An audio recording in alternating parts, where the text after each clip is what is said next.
मुझे बचा हुआ खाना दे दो, मैं आपके पैर ठीक कर दूंगी। एक गरीब लड़की के इन शब्दों ने मुंबई के रियल एस्टेट बाजार पर कभी राज करने वाले अरबपति राजेश कुमार सिंह को झकझोर कर रख दिया। 2 साल से आधे शरीर से लकवाग्रस्त उन्होंने हर इलाज से इनकार कर दिया था, लेकिन इस एक वाक्य ने उन्हें फिर से सोचने पर मजबूर कर दिया। यह किसी चिकित्सीय चमत्कार की कहानी नहीं है, यह इंसानियत और एक अप्रत्याशित जगह से मिली मुक्ति की कहानी है। एक कटोरी बचे हुए चावल कैसे एक पूरी जिंदगी बदल सकते हैं, यह जानने के लिए आगे बढ़ें। मार्च की एक देर शाम मुंबई की धूप तो ढल चुकी थी, लेकिन सिंह टावर की 15वीं मंजिल पर मौजूद उनके पेंट हाउस का माहौल अभी भी घुटन भरा था। ऐसा एयर कंडीशनर खराब होने की वजह से नहीं, बल्कि उस उदासी की वजह से था जो पिछले 2 सालों से यहाँ छाई हुई थी। राजेश कुमार सिंह अपनी चमचमाती चांदी की व्हील चेयर पर बैठे बड़ी सी कांच की खिड़की से बाहर देख रहे थे। उनके नीचे वो शहर था जिसे उन्होंने कभी जीता था, लेकिन अब यह सब दूर की यादें बनकर रह गया था। जो पैर कभी निर्माण स्थलों पर घूमते थे, अब वे बेजान लकड़ी के 2 टुकड़े मात्र थे। उन्होंने मन ही मन सोचा, कितनी विडंबना है। लोग कहते हैं कि पैसे से सब कुछ खरीदा जा सकता है, लेकिन यह चलने के लिए 2 पैर नहीं खरीद सकता। शांति जी, जो 10 साल से परिवार के साथ काम कर रही थीं, रात का खाना तैयार कर रही थीं। बड़ी सी डाइनिंग टेबल बेहतरीन व्यंजनों से सजी थी, लेकिन खाने वाला सिर्फ एक ही व्यक्ति था। राजेश की स्वाद की इंद्रियां बहुत पहले ही खत्म हो चुकी थीं। सब कुछ उनकी अपनी जिंदगी की तरह बेस्वाद लगता था। साहब, आज थोड़ा ही खाइएगा ताकि मुझे ज्यादा न पकाना पड़े, शांति जी ने चिंतित स्वर में कहा। उन्होंने बस बेपरवाही से सिर हिला दिया। उनकी आंखें अभी भी बाहर विचारों में खोई हुई थीं। 2 साल पहले जब से उनकी बेटी ने उनसे मुंह मोड़ा था, परिवार के साथ भोजन करना एक याद बन गया था। प्रिया, उनकी इकलौती बेटी, अब 18 साल की थी और मेडिकल के पहले साल में पढ़ रही थी, लेकिन जब से उनका एक्सीडेंट हुआ था, उसने इस घर में कभी कदम नहीं रखा था। जल्द ही अंधेरा हो जाएगा, लॉटरी टिकट बेचने वाले बच्चे फिर से दिखाई देंगे। राजेश ने मन ही मन सोचा। उन्हें अपना बचपन याद आ गया, जब उनकी माँ भी भाई बहनों को पालने के लिए लॉटरी टिकट बेचती थीं। पतले कागज पर छपे वो छोटे छोटे नंबर कभी उस गरीब परिवार की एकमात्र उम्मीद हुआ करते थे। अब इस ऊंचाई से देखने पर उन्हें लॉटरी बेचने वाले लोग अपने पैरों के नीचे छोटी छोटी चींटियों की तरह रेंगते हुए दिखते थे। शायद मैं भूल गया हूं कि भूख कैसी होती है, उन्होंने खुद से कहा। गलियारे में हुई एक आवाज से वे चौंक गए, लेकिन वह सिर्फ शांति जी थीं जो सफाई कर रही थीं। इस विशाल पेंट हाउस में अकेलापन कभी कभी इतना भारी हो जाता था कि उन्हें सांस लेना भी मुश्किल लगता था। अचानक ग्राउंड फ्लोर के हॉल से शोरगुल की आवाज सुनाई दी। सुरक्षा कैमरे के माध्यम से राजेश ने एक जवान लड़की को सुरक्षा गार्ड के साथ बहस करते देखा। उसने एक पुराना सा सफ़ेद सलवार कमीज पहना हुआ था, हाथ में लॉटरी टिकटों का एक बंडल था और उसके लंबे बाल गौण गैंग पीछे बंधे हुए थे। उनका ध्यान उसके पहनावे पर नहीं, बल्कि उसके दृढ़ रवैये पर गया, भले ही उसके साथ कठोर व्यवहार किया जा रहा था। मुझे बस थोड़ी देर के लिए लॉटरी टिकट बेचने दीजिए, मैं किसी को परेशान नहीं करूंगी, लड़की ने विनती भरे स्वर में कहा, लेकिन उसमें कोई दीनता नहीं थी। सुरक्षा गार्ड ने दृढ़ता से सिर हिलाया। यह एक कॉके बैंगुन भवन है, यहाँ लॉटरी टिकट बेचने की अनुमति नहीं है, तुम कहीं और जाओ। लेकिन लड़की ने हार नहीं मानी। वह एक दृढ़ मुस्कान के साथ वहीं खड़ी रही। उसमें कुछ ऐसा था कि राजेश अपनी आंखें नहीं हटा पा रहे थे। शांति जी चाय की ट्रे लेकर कमरे में आईं। साहब, नीचे हॉल में एक लॉटरी बेचने वाली लड़की को बाहर निकाला जा रहा है, बहुत गरीब लग रही है बेचारी। राजेश ने स्क्रीन पर देखा, लड़की अभी भी इनकार के बावजूद वहीं खड़ी थी। एक पल के लिए वह एक गिरे हुए लॉटरी टिकट को उठाने के लिए झुकी। उसका तरीका इतना पुरकिहाहा सावधान था, जैसे वह कोई खजाना उठा रही हो। गार्ड को बुलाओ, और उसे ऊपर आने दो, राजेश ने अचानक कहा। शांति जी हैरान रह गईं। जी आप सच में? मैंने कहा उसे ऊपर बुलाओ, राजेश ने कठोर स्वर में कहा। उस लड़की के काम में कुछ ऐसा था जिसने उनके दिल के एक कोने को जगा दिया था जो लंबे समय से मृतप्राय था। शांति जी ने जल्दी से नीचे हॉल में फोन किया, मन ही मन इस अप्रत्याशित फैसले के बारे में सोच रही थीं। 10 मिनट बाद लड़की बड़ी बड़ी आंखों से उस आलीशान कमरे में दाखिल हुई। मेरा नाम माया शर्मा है, उसने अपना परिचय दिया। वह महंगी पेंटिंग्स और शानदार फर्नीचर के बीच खड़ी थी, लेकिन बिल्कुल भी घबराई हुई नहीं लग रही थी। इसके बजाय उसकी आंखें व्हील चेयर और उस पर बैठे आदमी पर टिक गईं। नमस्ते साहब, मैं माया हूँ, मैं लॉटरी टिकट बेचती हूँ, उसने एक साफ आवाज में कहा और पारंपरिक तरीके से सिर झुकाकर अभिवादन किया। राजेश ने उसे ध्यान से देखा। उसकी आंखें चमकदार थीं, मुस्कान सच्ची थी और सबसे खास बात यह थी कि इस $1 मिलियन के कमरे में खड़े होकर भी वह न तो डरी हुई थी और न ही लालची दिख रही थी। तुम्हें क्या चाहिए? उन्होंने ठंडे स्वर में पूछा। माया ने तुरंत जवाब नहीं दिया। इसके बजाय उसने कमरे के चारों ओर देखा और फिर उनकी ओर। क्या आपको भूख लगी है? इस अप्रत्याशित सवाल ने राजेश को चौंका दिया। कितने समय से किसी ने उनसे यह नहीं पूछा था। हर कोई केवल उनकी संपत्ति, उनके $1 मिलियन के अनुबंधों की परवाह करता था, लेकिन किसी को इस बात की परवाह नहीं थी कि वे भूखे हैं, प्यासे हैं या अकेले हैं। तुम ऐसा क्यों पूछ रही हो? उन्होंने सतर्क स्वर में जवाब दिया। माया मुस्कुराई, क्योंकि मैंने देखा कि आप दुखी हैं और दुखी लोग अक्सर खाना नहीं खा पाते। क्या मैं आपके साथ अपना भोजन साझा कर सकती हूँ? उसने अपने पुराने हैंडबैग से एक छोटा सा टिफिन बॉक्स निकाला जिसमें सादे चावल और थोड़ी सी दाल थी। मेरी माँ ने पकाया था, थोड़ा बच गया था। राजेश ने उस टिफिन बॉक्स को ऐसे देखा जैसे वह कोई अजीब चीज हो। क्या वह कभी किसी गरीब का बचा हुआ खाना खाएंगे? लेकिन टिफिन से आती हल्की सी सुगंध ने उन्हें अपने बचपन के भोजन की याद दिला दी, जब उनका परिवार भी मुश्किल से गुजारा करता था। तुम मुझे बचा हुआ खाना देने की हिम्मत कैसे कर सकती हो? राजेश ने पूछा, लेकिन उनकी आवाज पहले की तरह कठोर नहीं थी। माया सामने की कुर्सी पर बैठ गई, उसके हाव भाव कोमल थे। मुझे लगा कि आप अकेले हैं और अकेले व्यक्ति को भोजन साझा करने के लिए किसी की जरूरत होती है। बचा हुआ खाना भी खाना ही है, महत्वपूर्ण तो भावना है। उसने टिफिन खोला, भोजन को 2 हिस्सों में बांटा और आधा उनकी ओर बढ़ा दिया। क्या आपने कभी किसी लॉटरी बेचने वाली लड़की के साथ खाना खाया है? इस मासूम सवाल ने राजेश को हंसा दिया। 2 साल बाद पहली हंसी। नहीं, कभी नहीं। तो आज आपको एक नया अनुभव मिला, माया ने खुशी से कहा और संतुष्टि के साथ खाना शुरू कर दिया। जैसे जैसे वह खा रही थी, राजेश को एक अजीब सा एहसास हुआ। कितने समय से उन्होंने किसी को इतनी सादगी और खुशी से खाना खाते नहीं देखा था। खाते समय माया ने अपनी दिनचर्या के बारे में बताया। दिन में मेडिकल की पढ़ाई और शाम को खर्च चलाने के लिए लॉटरी टिकट बेचना। आपको पता है, जब भी मैं एक लॉटरी टिकट बेचती हूँ तो मुझे उतनी ही खुशी होती है जितनी 10 में से 10 अंक मिलने पर होती है। पैसे के लिए नहीं, बल्कि इसलिए कि मैं किसी को थोड़ी उम्मीद दे पाती हूँ। राजेश सुनते रहे, उन्हें अजीब सा लगा। लंबे समय से उन्होंने केवल व्यापार के ठंडे आंकड़ों की रिपोर्टें सुनी थीं। उन्होंने कभी किसी को इतने सरल तरीके से उम्मीद के बारे में बात करते नहीं सुना था। और आप, क्या आपके पास कोई उम्मीद है? माया ने पूछा। उसकी साफ आंखें सीधे उनमें झोंक रही थीं। यह सवाल एक तीर की तरह राजेश के दिल में चुभ गया। उम्मीद? वह इस व्हील चेयर पर आने के बाद से यह शब्द भूल चुके थे। तुम मुझ जैसे आदमी में इतनी दिलचस्पी क्यों ले रही हो? राजेश ने थोड़ी कांपती आवाज में पूछा।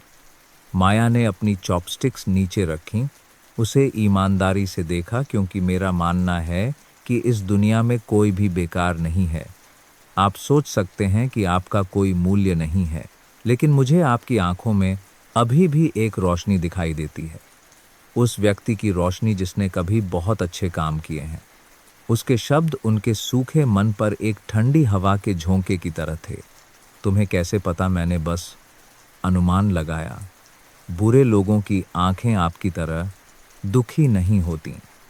केवल अच्छे लोग जिन्हें चोट पहुंची हो उनकी आंखें ऐसी होती हैं। राजेश ने एक अजीब सी सिहरन महसूस की। कितने समय से किसी ने उनके असली व्यक्तित्व को नहीं देखा था। जब खाना खत्म होने वाला था, माया अचानक उठी और राजेश की व्हील चेयर के सामने घुटनों के बल बैठ गई। इस हरकत ने उन्हें चौंका दिया। तुम क्या कर रही हो? मैं आपके पैरों को देखने की इजाज़त चाहती हूँ, माया ने गंभीर आंखों से कहा। तुम पागल हो गई हो। सबसे अच्छे डॉक्टरों ने मेरी जांच की है, उन्होंने कहा है कि मैं फिर कभी नहीं चल सकता। राजेश ने व्हील चेयर को दूर धकेलने की कोशिश की, लेकिन माया दृढ़ रही। मैं मेडिकल की पढ़ाई कर रही हूँ, मैं न्यूरोलॉजी के बारे में समझती हूँ। कुछ ऐसे तरीके हैं जो डॉक्टरों ने शायद नहीं आजमाए होंगे। उसने धीरे से उनके पैर की मांसपेशियों को छुआ। दबाव बिल्कुल सही था। क्या आपको कुछ महसूस हो रहा है? अजीब तरह से राजेश को उम्मीद की एक किरण महसूस हुई। उसकी क्षमताओं पर विश्वास के कारण नहीं, बल्कि उसकी आवाज में ईमानदारी और दृढ़ संकल्प के कारण। अगर तुम सच में ऐसा कर सकती हो, राजेश ने धीरे धीरे कहा, तो तुम मुझसे क्या चाहती हो? माया उठी। उसकी मुस्कान एक फूल की तरह खिल उठी। मैंने पहले ही कहा था, मुझे हर दिन एक कटोरी बचा हुआ खाना दो और मैं आपको फिर से खड़ा होने में मदद करूंगी। बस इतना ही, बस इतना ही। लेकिन आपको मुझसे एक वादा करना होगा। आपको मुझ पर विश्वास करना होगा और धैर्य रखना होगा। इलाज केवल पैरों का नहीं, दिल का भी होता है। माया के शब्द उस विशाल कमरे में गूंज उठे। राजेश ने उस युवा लड़की को देखा जो इस कमरे में वह चीज लेकर आई थी जिसे पैसे से नहीं खरीदा जा सकता, उम्मीद। ठीक है, उन्होंने कहा। उनकी आवाज में थोड़ा संदेह था, लेकिन थोड़ी उत्सुकता भी थी। लेकिन अगर 1 महीने के बाद मुझे कोई सुधार नहीं दिखा तो तुम्हें जाना होगा और कभी वापस नहीं आना होगा। माया ने सिर हिलाया। उसकी आंखें दृढ़ थीं। मुझे मंजूर है साहब, लेकिन मेरी भी एक शर्त है। क्या शर्त? जब तक मैं आपका इलाज करूंगी, आप मेरे लाए हुए किसी भी भोजन को मना नहीं करेंगे और आपको मुझे अपने अतीत के बारे में बताना होगा। राजेश को बेचैनी महसूस हुई। अतीत वह चीज थी जिसे वह सबसे ज्यादा दफनाना चाहते थे, खासकर गरीबी के दिनों की यादें और अमीर होने पर दूसरों के साथ किए गए बुरे बर्ताव। क्यों? क्योंकि मेरा मानना है कि पैरों को ठीक करने के लिए पहले आत्मा को ठीक करना पड़ता है, और ऐसा करने के लिए आपको खुद का सामना करना होगा। माया के शब्द उन प्रातः है परतों पर हल्के चाकू की तरह थे, जो उन्होंने इतने सालों में अपने चारों ओर बना ली थीं। जब माया जाने की तैयारी कर रही थी तो उसने बचा हुआ टिफिन बॉक्स वहीं छोड़ दिया। इसे पूरा खा लेना, मैं कल फिर आऊंगी। तुम्हें कैसे पता कि मैं मान जाऊंगा? राजेश ने पूछा। माया एक रहस्यमयी मुस्कान के साथ मुड़ी। क्योंकि आपने मुझे शुरू में ही बाहर नहीं निकाला। इसका मतलब है कि आपके दिल की गहराई में आप अभी भी बचाए जाना चाहते हैं। उसके जाने के बाद राजेश धीरे धीरे अंधेरे होते कमरे में अकेले बैठे रहे। उन्होंने बचे हुए टिफिन को देखा, उसकी हल्की सुगंध महसूस की। 2 साल में पहली बार उन्हें भूख लगी। भोजन की भूख नहीं, बल्कि जीने की भूख, उम्मीद की भूख। क्या यह लड़की सच में कोई चमत्कार कर सकती है? उन्होंने खुद से पूछा, जबकि धीरे धीरे पहला चम्मच अपने मुंह में डाला। उस रात राजेश बिस्तर पर सो नहीं सके। माया की छवि उनके दिमाग में घूमती रही। उसकी साफ आंखें किसी ऐसे व्यक्ति की तरह थीं जिसे वह कभी जानते थे। उन्होंने याद करने की कोशिश की, लेकिन यादें बिखरे हुए टुकड़ों की तरह थीं, जिन्हें एक पूरी तस्वीर में नहीं जोड़ा जा सकता था। सुबह 2 बजे वह अचानक बिस्तर पर बैठ गए। उनका दिल जोर से धड़क रहा था। माया शर्मा, शर्मा उपनाम। उस परिचित उपनाम ने एक दूर की याद को जगा दिया। 25 साल पहले जब वह बांद्रा में एक निर्माण स्थल पर काम करने वाले एक गरीब मजदूर थे, तो उनका एक सबसे अच्छा दोस्त था जिसका नाम मोहन शर्मा था। एक ही उम्र, एक जैसी कठिन परिस्थितियां, दोनों ने उन दिनों में आंसुओं के साथ हर निवाला साझा किया था जब उनके पास खाना खरीदने के लिए पैसे नहीं होते थे। कहीं ऐसा तो नहीं उन्होंने आह भरी पश्चाताप की भावना ज्वार की तरह उमड़ पड़ी। अगले दिन माया शाम को वादे के अनुसार पहुंची। इस बार वह अपने साथ एक छोटा सा बैग लाई जिसमें साधारण चिकित्सा उपकरण और परिचित टिफिन बॉक्स था। नमस्ते साहब, आज मैं अंडा फ्राई राइस लाई हूँ, क्या आपको यह पसंद है? उसने खुशमिजाज आवाज में पूछा। राजेश ने उसे और कसश ध्यान से देखा, अपने पुराने दोस्त के साथ समानताएं खोजने की कोशिश कर रहा था। तुमने बताया तुम्हारे पिता क्या काम करते थे? उन्होंने जांच पड़ताल के अंदाज में पूछा। जी, मेरे पिता पहले एक निर्माण मजदूर थे। जब मैं 12 साल की थी तब फेफड़ों के कैंसर से उनकी मृत्यु हो गई। माया ने स्वाभाविक रूप से जवाब दिया, इस बात से अनजान कि उनकी आंखें कांप रही थीं। राजेश ने महसूस किया कि उनका दिल जोर से धड़क रहा है। मोहन शर्मा, उनकी जवानी का सबसे अच्छा दोस्त, भी 10 साल पहले फेफड़ों के कैंसर से मर गया था। क्या यह एक संयोग हो सकता है? क्या तुम्हारे पिता ने कभी बांद्रा के निर्माण स्थल पर काम किया था? राजेश ने थोड़ी कांपती आवाज में पूछा। माया ने खाना बंद कर दिया और आश्चर्य से उन्हें देखा। आपको कैसे पता? हाँ, मेरे पिता बताते थे कि उन्होंने वहां 15 साल काम किया था। उन्होंने कहा था कि वहां राजेश नाम का एक दोस्त था जो हमारे परिवार के लिए बहुत अच्छा था। वाक्य अधूरा रह गया। वह अचानक चुप हो गई। उनकी आंखें उन्हें घूर रही थीं। एक लंबी खामोशी छा गई। दोनों एक दूसरे को ऐसे देख रहे थे जैसे वे एक दूसरे के मन के विचार पढ़ रहे हों। आप राजेश कुमार सिंह हैं? माया ने कांपती आवाज में पूछा। वही राजेश अंकल जिनके बारे में मेरे पिता बताते थे, जिन्होंने मेरे पिता के बीमार होने पर हमारे परिवार की मदद की थी। राजेश ने चुपचाप सिर हिलाया। शर्मिंदगी की भावना सुनामी की तरह उमड़ पड़ी। उन्हें अच्छी तरह याद था कि जब मोहन अस्पताल में था तो उन्होंने इलाज का पूरा खर्च उठाया था और परिवार की मदद की थी।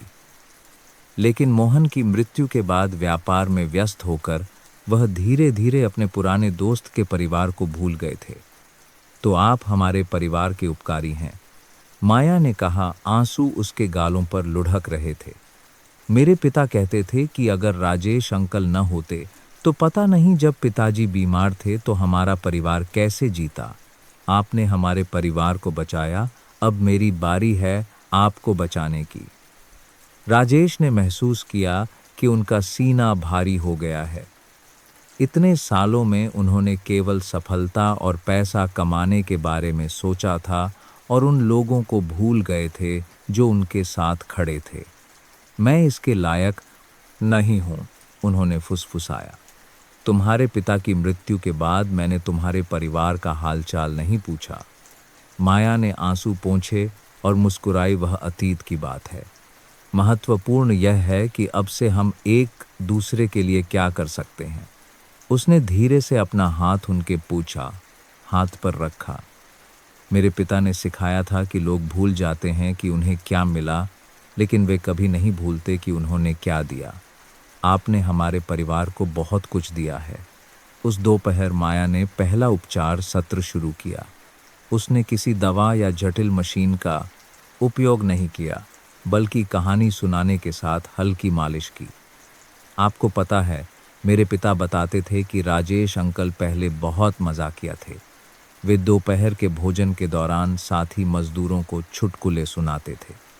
माया ने बात करते करते उनके पैरों पर एक्यूप्रेशर बिंदुओं की धीरे धीरे मालिश की।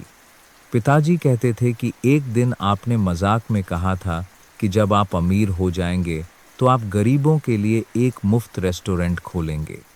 हर किसी को पेट भर खाने का अधिकार है। आपने ऐसा कहा था। राजेश चौंक गए। वह उस भोले भाले वादे को भूल चुके थे।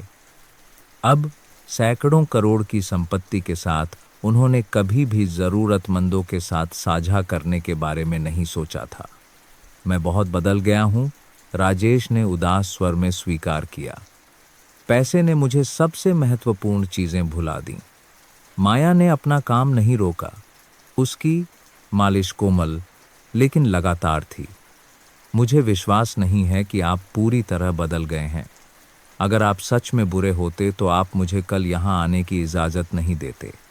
आपके अंदर अभी भी वही दयालु व्यक्ति है, बस वह चोटों के नीचे दब गया है। उसने हाथ रोका, उन्हें ईमानदारी से देखा। मेरा मानना है कि जब आप खुद से और दूसरों से फिर से प्यार करना सीखेंगे तो आपके पैर भी ठीक हो जाएंगे। ये सरल शब्द गहरे दर्शन से भरे थे। राजेश को एहसास हुआ कि वह बहुत लंबे समय से नफरत के साथ जी रहे थे। भाग्य से नफरत, दुर्घटना से नफरत और खुद से नफरत। जब माया इलाज कर रही थी, शांति जी चाय लेकर आईं। यह दृश्य देखकर वह भावुक हुए बिना न रह सकीं। साहब, मैंने आपको इतने लंबे समय में इतना सहज नहीं देखा, उन्होंने माया के जाने के बाद कहा। इस लड़की में कुछ खास है। राजेश ने सिर हिलाया। वह मोहन की बेटी है, वह दोस्त जिसके बारे में मैंने तुम्हें बताया था। शांति जी की आंखें बड़ी हो गईं। वही मोहन जी जिनका आप अक्सर जिक्र करते हैं। हे भगवान, यह कैसा संयोग है। यह संयोग नहीं है, राजेश ने धीरे धीरे कहा। शायद यह किस्मत है। मोहन मुझसे कहता था, राजेश, इस जन्म में हम गरीब हैं, लेकिन मुझे तुम जैसे अच्छे दोस्त मिले हैं। अगर अगला जन्म हुआ तो मैं यह एहसान चुकाना चाहूँगा। अब उसकी बेटी वह चुकाने की कोशिश कर रही है जो उसके पिता नहीं कर सके। उस शाम राजेश ने अपने बेडरूम में एक पुराना बक्सा खोला जहां उन्होंने अपनी सबसे कीमती चीज़ें रखी थीं। उसमें मोहन के साथ निर्माण स्थल पर ली गई एक पुरानी तस्वीर थी। दोनों धूल से सने थे, लेकिन बहुत खुश दिख रहे थे। बगल में मोहन का लिखा एक पत्र था जो उसने मरने से पहले लिखा था। राजेश, मेरे परिवार की मदद करने के लिए धन्यवाद। मेरे पास तुम्हें चुकाने के लिए कुछ नहीं है। मैं केवल अपनी बेटी को आभारी होना और दूसरों की मदद करना सिखा सकता हूँ। अगर भविष्य में तुम्हें कभी कोई कठिनाई हो तो याद रखना कि मेरा परिवार हमेशा तुम्हारा एहसान याद रखेगा। हस्तलिखित पंक्तियों को फिर से पढ़कर राजेश अपने आंसू नहीं रोक सके। उन्होंने अपने युवावस्था के सपनों से कहीं ज़्यादा सफलता हासिल की थी, लेकिन उन्होंने सबसे कीमती चीज़ें खो दी थीं, दोस्ती, परिवार और दया। मोहन, तुम्हारी बेटी एक अद्भुत लड़की बन गई है। तुम निश्चिंत हो सकते हो, उन्होंने तस्वीर से चुपचाप कहा। अगले दिन जब माया आई तो राजेश अतीत के बारे में साझा करने के लिए मानसिक रूप से तैयार थे। आज आप कुछ अलग लग रहे हैं, माया ने टिप्पणी की टिफिन को मेज पर रखते हुए। क्या आपने कल की मेरी बातों के बारे में सोचा? हाँ, राजेश ने सिर हिलाया। मुझे तुम्हारे पिता याद आ गए। हम कभी सबसे अच्छे दोस्त थे। उन्होंने मोहन के साथ काम करने के दिनों, गरीबी के दिनों की पवित्र दोस्ती और अमीर बनने पर कैसे वह सबसे दूर हो गए इसके बारे में बताया। उस समय मैंने सोचा था कि पैसा खुशी लाएगा। मैंने बिना रुके काम किया, परिवार की उपेक्षा की, दोस्तों की उपेक्षा की। जब मैं सफल हुआ तो मुझे एहसास हुआ कि मैंने सबसे कीमती चीज़ें खो दी हैं।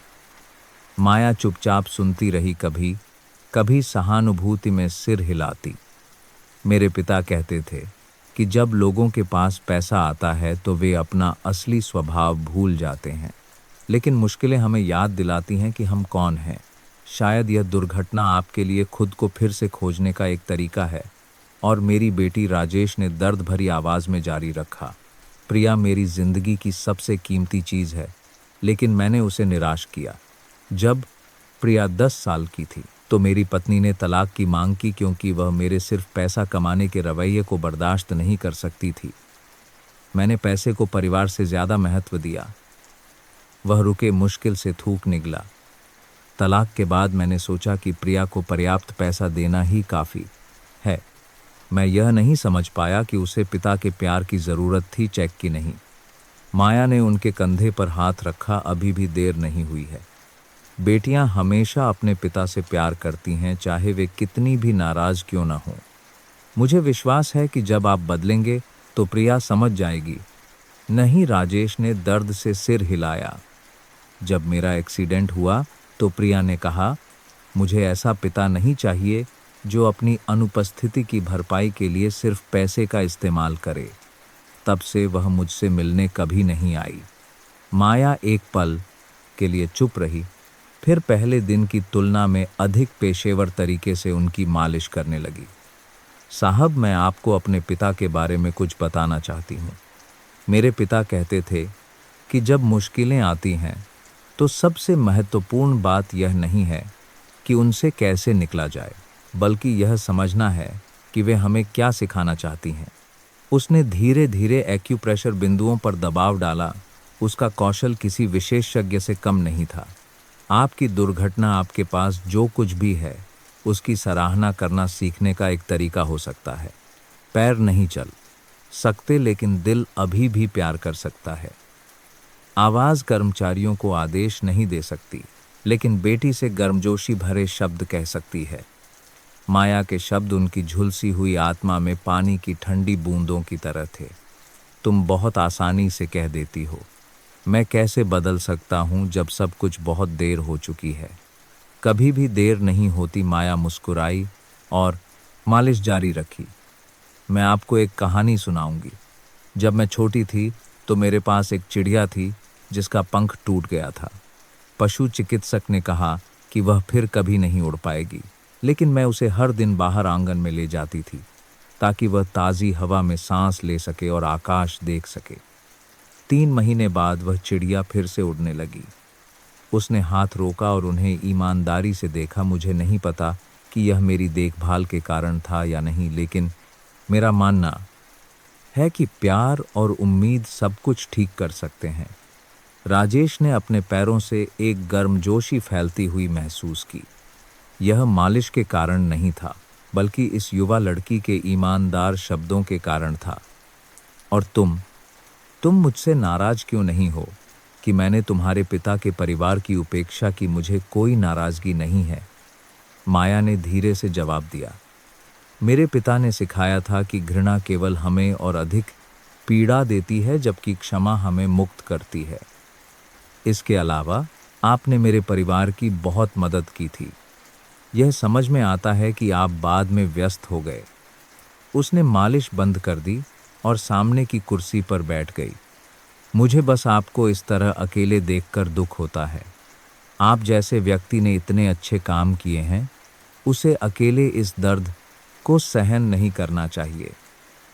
राजेश ने इस युवा लड़की को एक नई नज़र से देखा, एक गरीब लॉटरी बेचने वाली के रूप में नहीं, बल्कि एक देवदूत के रूप में जो उनकी आत्मा को बचाने आई थी।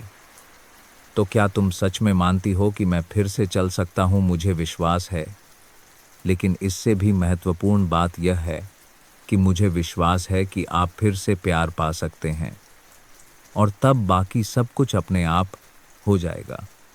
उस शाम माया के जाने के बाद शांति जी सफाई के लिए कमरे में आईं।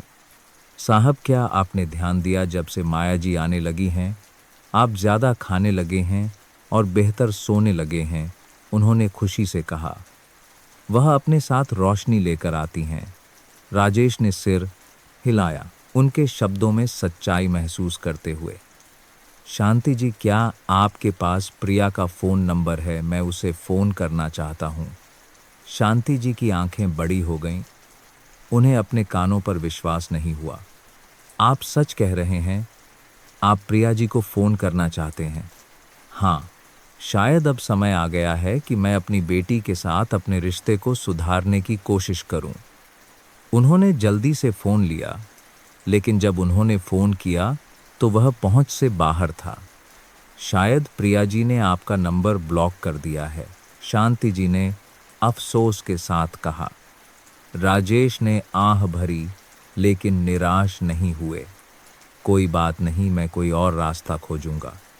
माया ने मुझे सिखाया है कि कोशिश करने में कभी देर नहीं होती। उस रात बिस्तर पर लेटे हुए राजेश ने अपने दिल में एक छोटी सी उम्मीद की किरण महसूस की। 2 साल में पहली बार उन्होंने दुर्घटना के बुरे सपने नहीं देखे, बल्कि खुद को फूलों से भरे बगीचे में चलते हुए देखा। सपने में उन्होंने मोहन को रास्ते के अंत में खड़े होकर मुस्कुराते हुए और हाथ हिलाते हुए देखा। मेरी बेटी की देखभाल करने के लिए धन्यवाद, मोहन ने सपने में कहा। अब मेरे बच्चे की बारी है तुम्हारी देखभाल करने की। राजेश सुबह 3 बजे जागे, उनकी आंखें आंसुओं से भीगी हुई थीं। उन्हें एहसास हुआ कि शायद यह दुर्घटना कोई अभिशाप नहीं थी, बल्कि खुद को फिर से खोजने का एक अवसर थी। और माया नाम की लड़की, जो अपने सबसे अच्छे दोस्त के खून और आत्मा को अपने अंदर लिए हुए थी, शायद एक नए जीवन का दरवाज़ा खोलने की कुंजी थी। 1 सप्ताह दुर्लभ शांति में बीत गया। हर शाम माया गर्म टिफिन और छात्र जीवन की छोटी छोटी कहानियों के साथ समय पर आती थी। राजेश इन शामों का इंतजार दिन के एकमात्र उज्जवल बिंदु के रूप में करने लगे थे। उस युवा लड़की के पास कहानी सुनाने का एक बहुत ही आकर्षक तरीका था। सहपाठियों की अंतिम परीक्षा की चिंता से लेकर उसकी माँ की फीस की चिंता तक। आज मैंने तंत्रिका तंत्र के बारे में सीखा। अब मुझे समझ में आया कि आपके पैरों ने महसूस करना क्यों बंद कर दिया, माया ने मालिश करते हुए सरल चिकित्सा शब्दों में समझाया। लेकिन मैंने यह भी सीखा कि अगर सही तरीके से उत्तेजित किया जाए तो नसें ठीक हो सकती हैं, खासकर जब मन शांत हो। राजेश उसके पेशेवर ज्ञान से हैरान थे, जो एक सामान्य अंतिम वर्ष के छात्र जैसा नहीं था। तुम बहुत अच्छी पढ़ाई करती हो, उन्होंने प्रशंसा की। मैं अपने पिता का नाम रोशन करने और आप जैसे कई लोगों की मदद करने के लिए पढ़ रही हूँ, माया ने साफ आंखों से जवाब दिया। लेकिन यह शांति शुक्रवार की शाम को भंग हो गई। ठीक जब माया खाना तैयार कर रही थी, गलियारे में ऊंची एड्डी के जूतों की आवाज़ गूंजी। कमरे का दरवाज़ा खुला और प्रिया एक ठंडे चेहरे के साथ अंदर आई। 18 वर्षीय लड़की सफ़ेद मेडिकल यूनिफॉर्म में थी। उसके काले सीधे बाल लंबे थे। उसका चेहरा सुंदर लेकिन कठोर था। पिताजी, प्रिया ने बिना किसी भावना के रूखी आवाज़ में कहा। तुम कौन हो? उसने माया को शक भरी नज़रों से देखा। राजेश ने महसूस किया कि कमरे का माहौल अचानक तनावपूर्ण हो गया है। प्रिया, तुम वापस आ गईं। मैं इसलिए आई क्योंकि शांति जी ने कहा कि आपने घर में एक अजनबी को आने दिया है। मुझे चिंता है कि आपको धोखा दिया जा रहा है, प्रिया ने सीधे सीधे कहा, इस बात की परवाह किए बिना कि माया वहीं बैठी थी। अब हर कोई जानता है कि आप अमीर और कमज़ोर हैं, वे आपका फ़ायदा उठाने की कोशिश करेंगे। ये शब्द राजेश के दिल में चाकू की तरह चुभ गए। वह जानते थे कि उनकी बेटी आंशिक रूप से सही थी, लेकिन जिस तरह से प्रिया ने उनके बारे में बात की, उससे उन्हें दुख हुआ।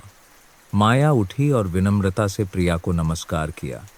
नमस्ते दीदी, मेरा नाम माया है। तुम यहाँ क्या करने आई हो? एक बीमार बूढ़े आदमी को धोखा देने, प्रिया ने बीच में ही टोक दिया। उसकी आवाज़ कठोर थी। आपको पता है, जब से पिताजी का एक्सीडेंट हुआ है, कितने लोग झूठे वादों के साथ यहाँ आए हैं। गार्ड, नर्सें, यहाँ तक कि खुद को जादूगर कहने वाले भी सभी केवल पैसा चाहते थे। माया ने अपमानित महसूस नहीं किया। इसके बजाय उसने प्रिया को सहानुभूति भरी नज़रों से देखा। मैं समझती हूँ कि आप अपने पिता के लिए चिंतित हैं, लेकिन मैं यहाँ पैसे के लिए नहीं आई हूँ। तो फिर किस लिए? प्रिया ने पूछा। उसकी आवाज़ अभी भी ठंडी थी। क्योंकि मेरा मानना है कि आपके पिता को एक दोस्त की ज़रूरत है और मुझे भी उनसे सीखने की ज़रूरत है। इस ईमानदार जवाब ने प्रिया को भ्रमित कर दिया, लेकिन उसने अपनी आवाज़ नीची नहीं की। मेरे पिता को एक अजनबी लड़की से दोस्ती की ज़रूरत नहीं है, राजेश ने आखिरकार कहा। प्रिया, तुम बहुत ज़्यादा बोल रही हो। माया मोहन अंकल की बेटी है, मेरे युवावस्था के सबसे अच्छे दोस्त। प्रिया हैरान थी। मोहन अंकल जिनके बारे में आपने बताया था, लेकिन इसका कोई मतलब नहीं है। मुझे इलाज के बारे में इन झूठे वादों पर विश्वास नहीं है। वह माया की ओर मुड़ी। क्या तुम्हारे पास मेडिकल डिग्री है? क्या तुम्हारे पास अभ्यास करने का लाइसेंस है? या तुम सिर्फ एक छात्रा हो जिसे पैसे की ज़रूरत है? माया ने शांति से जवाब दिया, मैं मेडिकल के अंतिम वर्ष की छात्रा हूँ। मेरे पास कोई आधिकारिक डिग्री नहीं है, लेकिन मुझे फिजियोथेरेपी का ज्ञान है और मुझे विश्वास है कि मैं आपके पिता की मदद कर सकती हूँ। देखा प्रिया अपने पिता की ओर मुड़ी, एक छात्रा जो आपके इलाज का वादा कर रही है।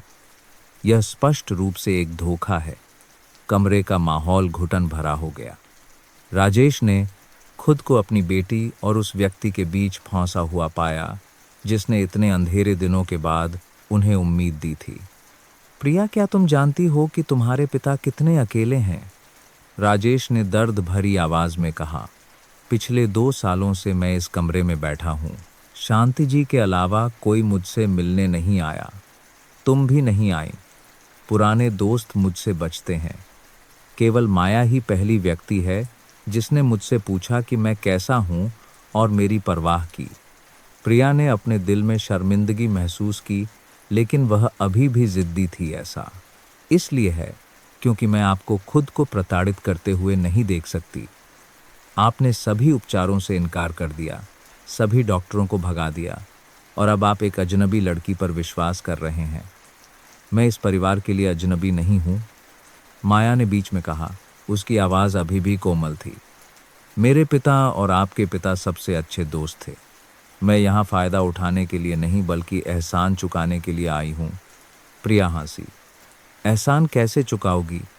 एक बीमार व्यक्ति को धोखा देकर प्रिया, राजेश जोर से चिल्लाए, पहली बार अपनी बेटी पर गुस्सा हुए।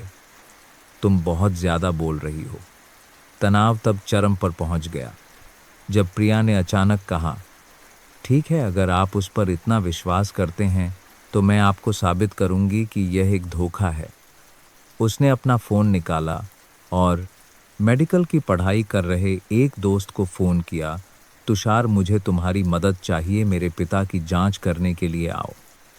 कोई है जो दावा कर रहा है कि वह लकवा ठीक कर सकता है। मैं चाहता हूं कि तुम साबित करो कि यह बकवास है। माया ने फ़ोन कॉल सुनी। वह चिंतित थी, लेकिन उसने जाहिर नहीं होने दिया।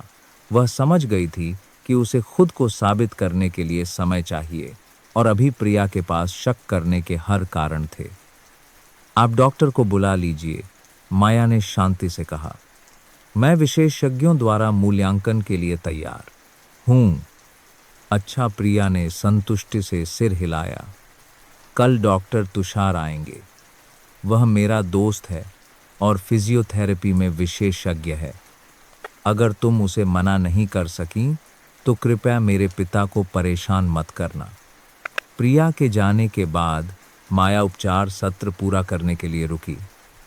क्या तुम दुखी हो कि प्रिया तुम पर विश्वास नहीं करती? राजेश ने दोषी महसूस करते हुए पूछा। नहीं, माया मुस्कुराई, मैं उसे समझती हूँ। अगर मेरे पिता बीमार होते तो मैं भी एक अजनबी से इतनी ही सावधान रहती। प्रिया दीदी आपसे प्यार करती हैं, बस उनका व्यक्त करने का तरीका थोड़ा कठोर है। लेकिन अगर कल डॉक्टर यह निष्कर्ष निकालता है कि तुम कोई मदद नहीं कर सकती तो मैं स्वीकार कर लूँगी। माया ने बिना किसी हिचकिचाहट के जवाब दिया, लेकिन मुझे कोशिश करने का कोई अफसोस नहीं होगा। मेरे पिता ने सिखाया था कि असफलता डरावनी नहीं है, केवल कोशिश न करना डरावना है। उसने मालिश करना बंद कर दिया और उन्हें गंभीरता से देखा। लेकिन मैं चाहती हूँ कि आप एक वादा करें, चाहे परिणाम कुछ भी हो। आप उम्मीद नहीं छोड़ेंगे। हो सकता है मैं आपके पैर ठीक न कर पाऊँ, लेकिन आपको अपनी आत्मा को खुद ठीक करना होगा। उस शाम जब वह अकेले खाना खा रहे थे, राजेश को एक अनजान नंबर से फ़ोन आया। हेलो राजेश अंकल, मैं प्रिया बोल रही हूँ। फ़ोन पर बेटी की आवाज़ ने उन्हें हैरान कर दिया। प्रिया ने उनका नंबर अनब्लॉक कर दिया था। प्रिया, तुमने फ़ोन किया। मैंने यह कहने के लिए फ़ोन किया है कि भले ही आप उस लड़की पर विश्वास करते हों, बहुत ज़्यादा उम्मीद मत रखना। मैं आपको फिर से निराश होते नहीं देखना चाहती। प्रिया की आवाज़ में थोड़ी झिझक थी, दोपहर की तरह कठोर नहीं। मैं जानती हूँ कि आप अकेले हैं, लेकिन मैं यह भी नहीं चाहती कि आपका फ़ायदा उठाया जाए। राजेश ने अपनी बेटी के शब्दों में छिपे प्यार को महसूस किया।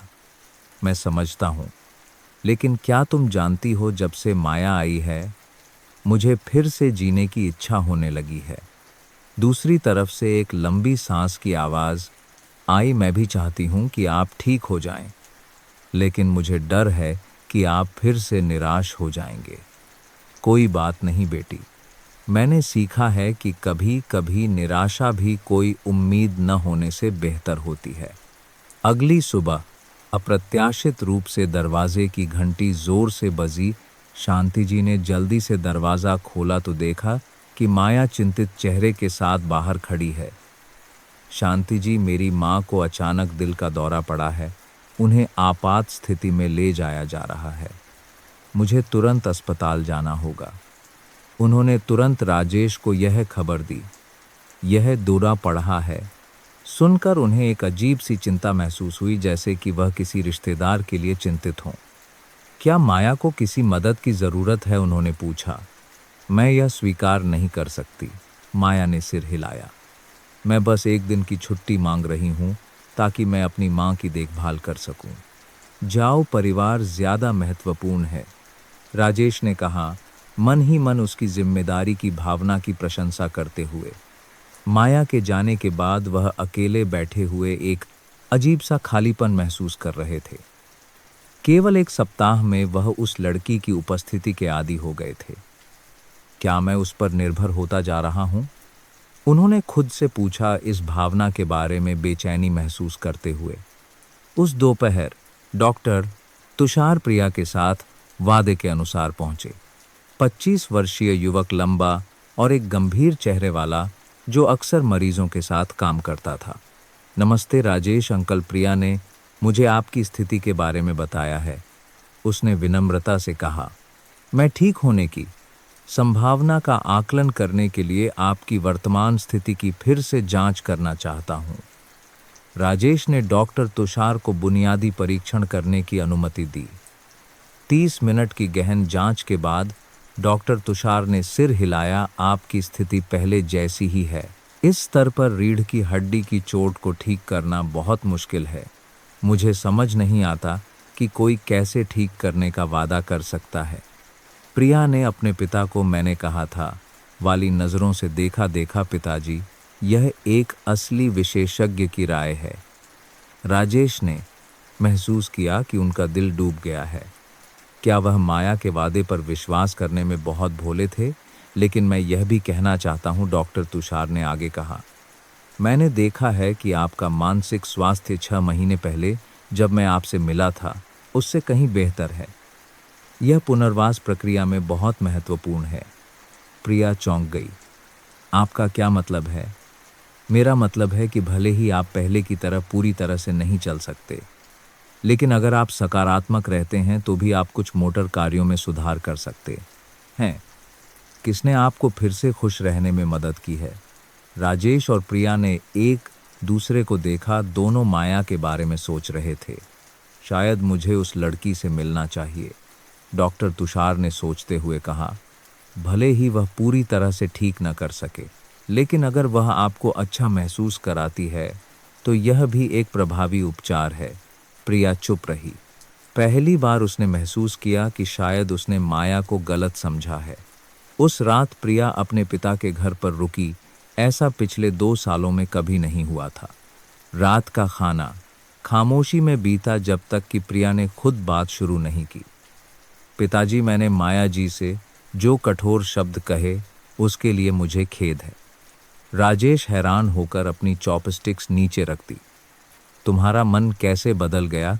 क्योंकि मैंने आपको खुश देखा। जब से आप और माँ अलग हुए मैंने आपको कभी मुस्कुराते नहीं देखा, लेकिन आज सिर्फ उसका जिक्र करने से ही आपकी आंखों में एक चमक आ गई। प्रिया रुकी, मुश्किल से थूक निकला। मुझे आपको दर्द में देखकर नफरत है, लेकिन मुझे यह भी डर है कि आपको फिर से चोट पहुंचेगी। राजेश ने भावुक होकर अपनी बेटी का हाथ पकड़ लिया। धन्यवाद बेटी, मैं जानता हूं कि तुम चिंतित हो, लेकिन कभी कभी जीवन में हमें बदलाव का मौका पाने के लिए विश्वास करने की हिम्मत करनी पड़ती है। 2 दिन बाद माया थके हुए चेहरे के साथ लौटी, लेकिन उसकी मुस्कान अभी भी खिली हुई थी। तुम्हारी माँ कैसी हैं? राजेश ने उसे देखते ही पूछा। अब वह स्थिर हैं। आपकी चिंता के लिए धन्यवाद। डॉक्टर ने कहा कि उन्हें दिल की सर्जरी की जरूरत है, लेकिन लागत बहुत अधिक है। माया ने अपनी आवाज में चिंता छिपाने की कोशिश करते हुए कहा। मैं मदद कर सकता हूं, राजेश ने तुरंत प्रस्ताव दिया। नहीं, माया ने दृढ़ता से सिर हिलाया। मैं आपसे पैसे नहीं ले सकती। मैं इस कारण से यहां नहीं आई हूं। तो तुम क्या करोगी? मैं अतिरिक्त काम के लिए आवेदन करूंगी या उधार लूंगी। कोई न कोई तरीका होगा जिससे मुझे आपसे पैसे न लेने पड़े। माया की दृढ़ता ने राजेश को उसके प्रति और भी सम्मान से भर दिया। तो कम से कम मुझे अपनी माँ के लिए सलाह देने के लिए अपने परिचित डॉक्टरों को फोन करने दो। माया ने एक पल सोचा और फिर सिर हिला दिया। यह मैं स्वीकार कर सकती हूँ, धन्यवाद।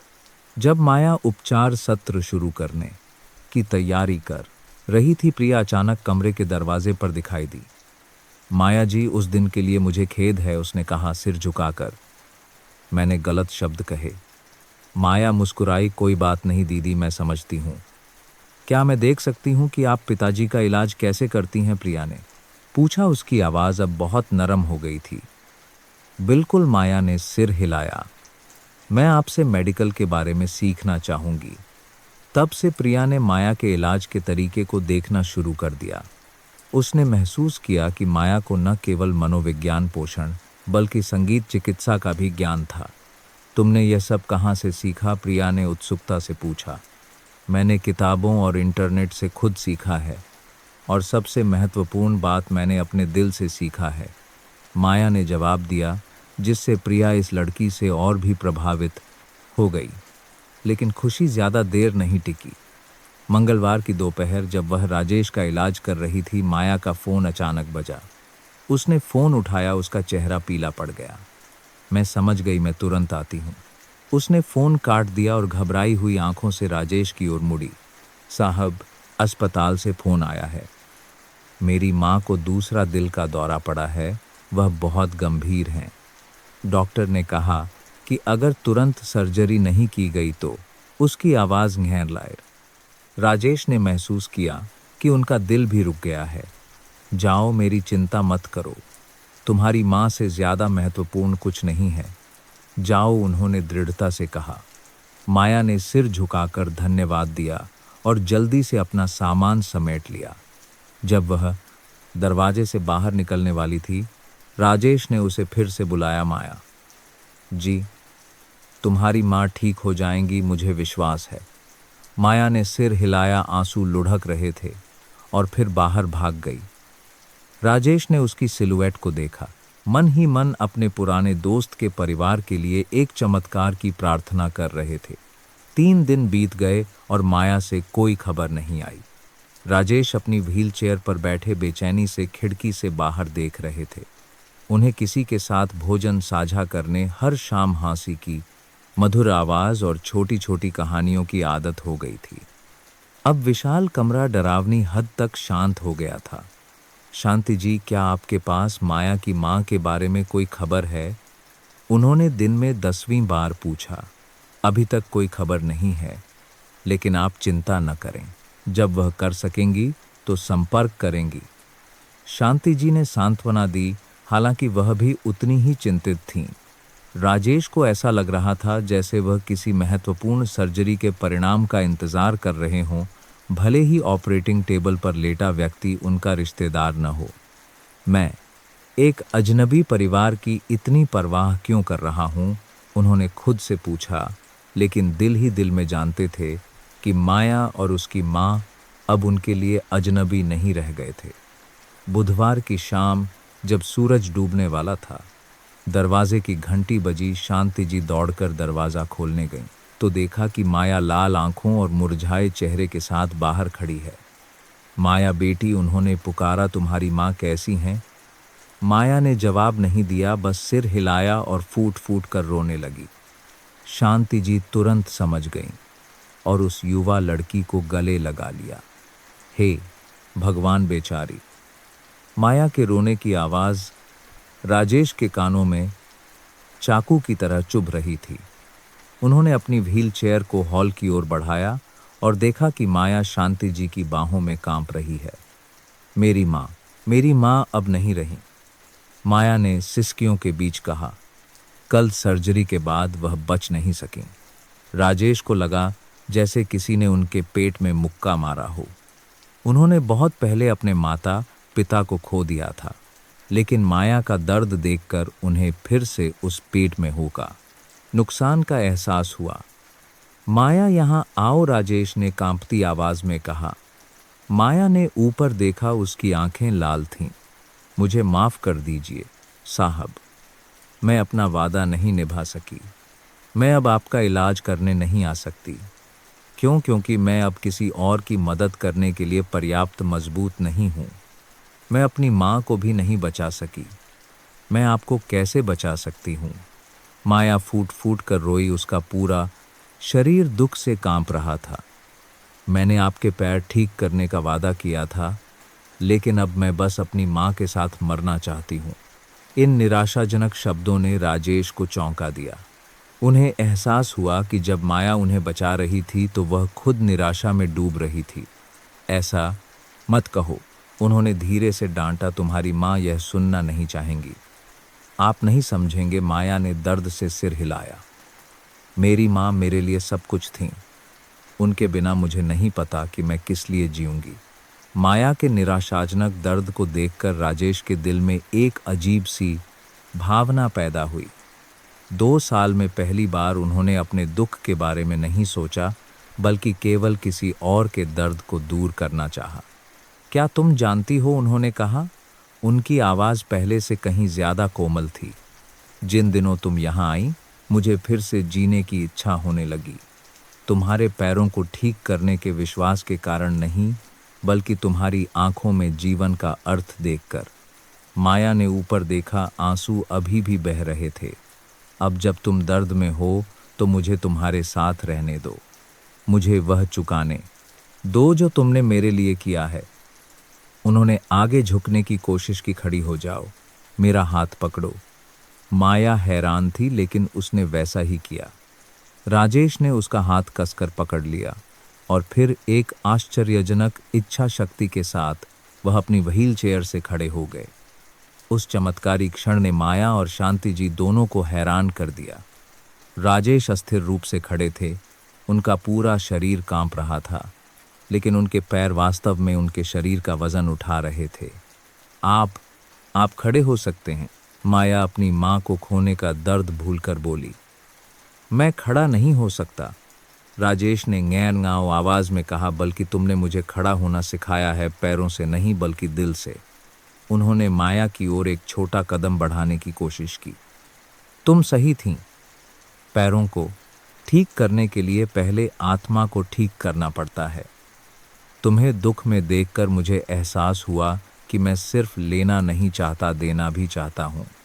दोनों एक दूसरे के सामने खड़े थे। दोनों की आंखों में आंसू थे। ये दुख के आंसू नहीं थे, बल्कि सहानुभूति और मानवता के आंसू थे। मेरी बात सुनो, राजेश ने संतुलन बनाए रखने की कोशिश करते हुए कहा। तुम्हारी माँ चली गई हैं, लेकिन उनका प्यार तुम्हारे लिए अभी भी यहाँ है। वह तुम्हें अच्छी तरह से जीते हुए, पढ़ाई पूरी करते हुए और कई लोगों की मदद करते हुए देखना चाहती थीं। इस दर्द को, अपने सपनों को नष्ट न करने दो।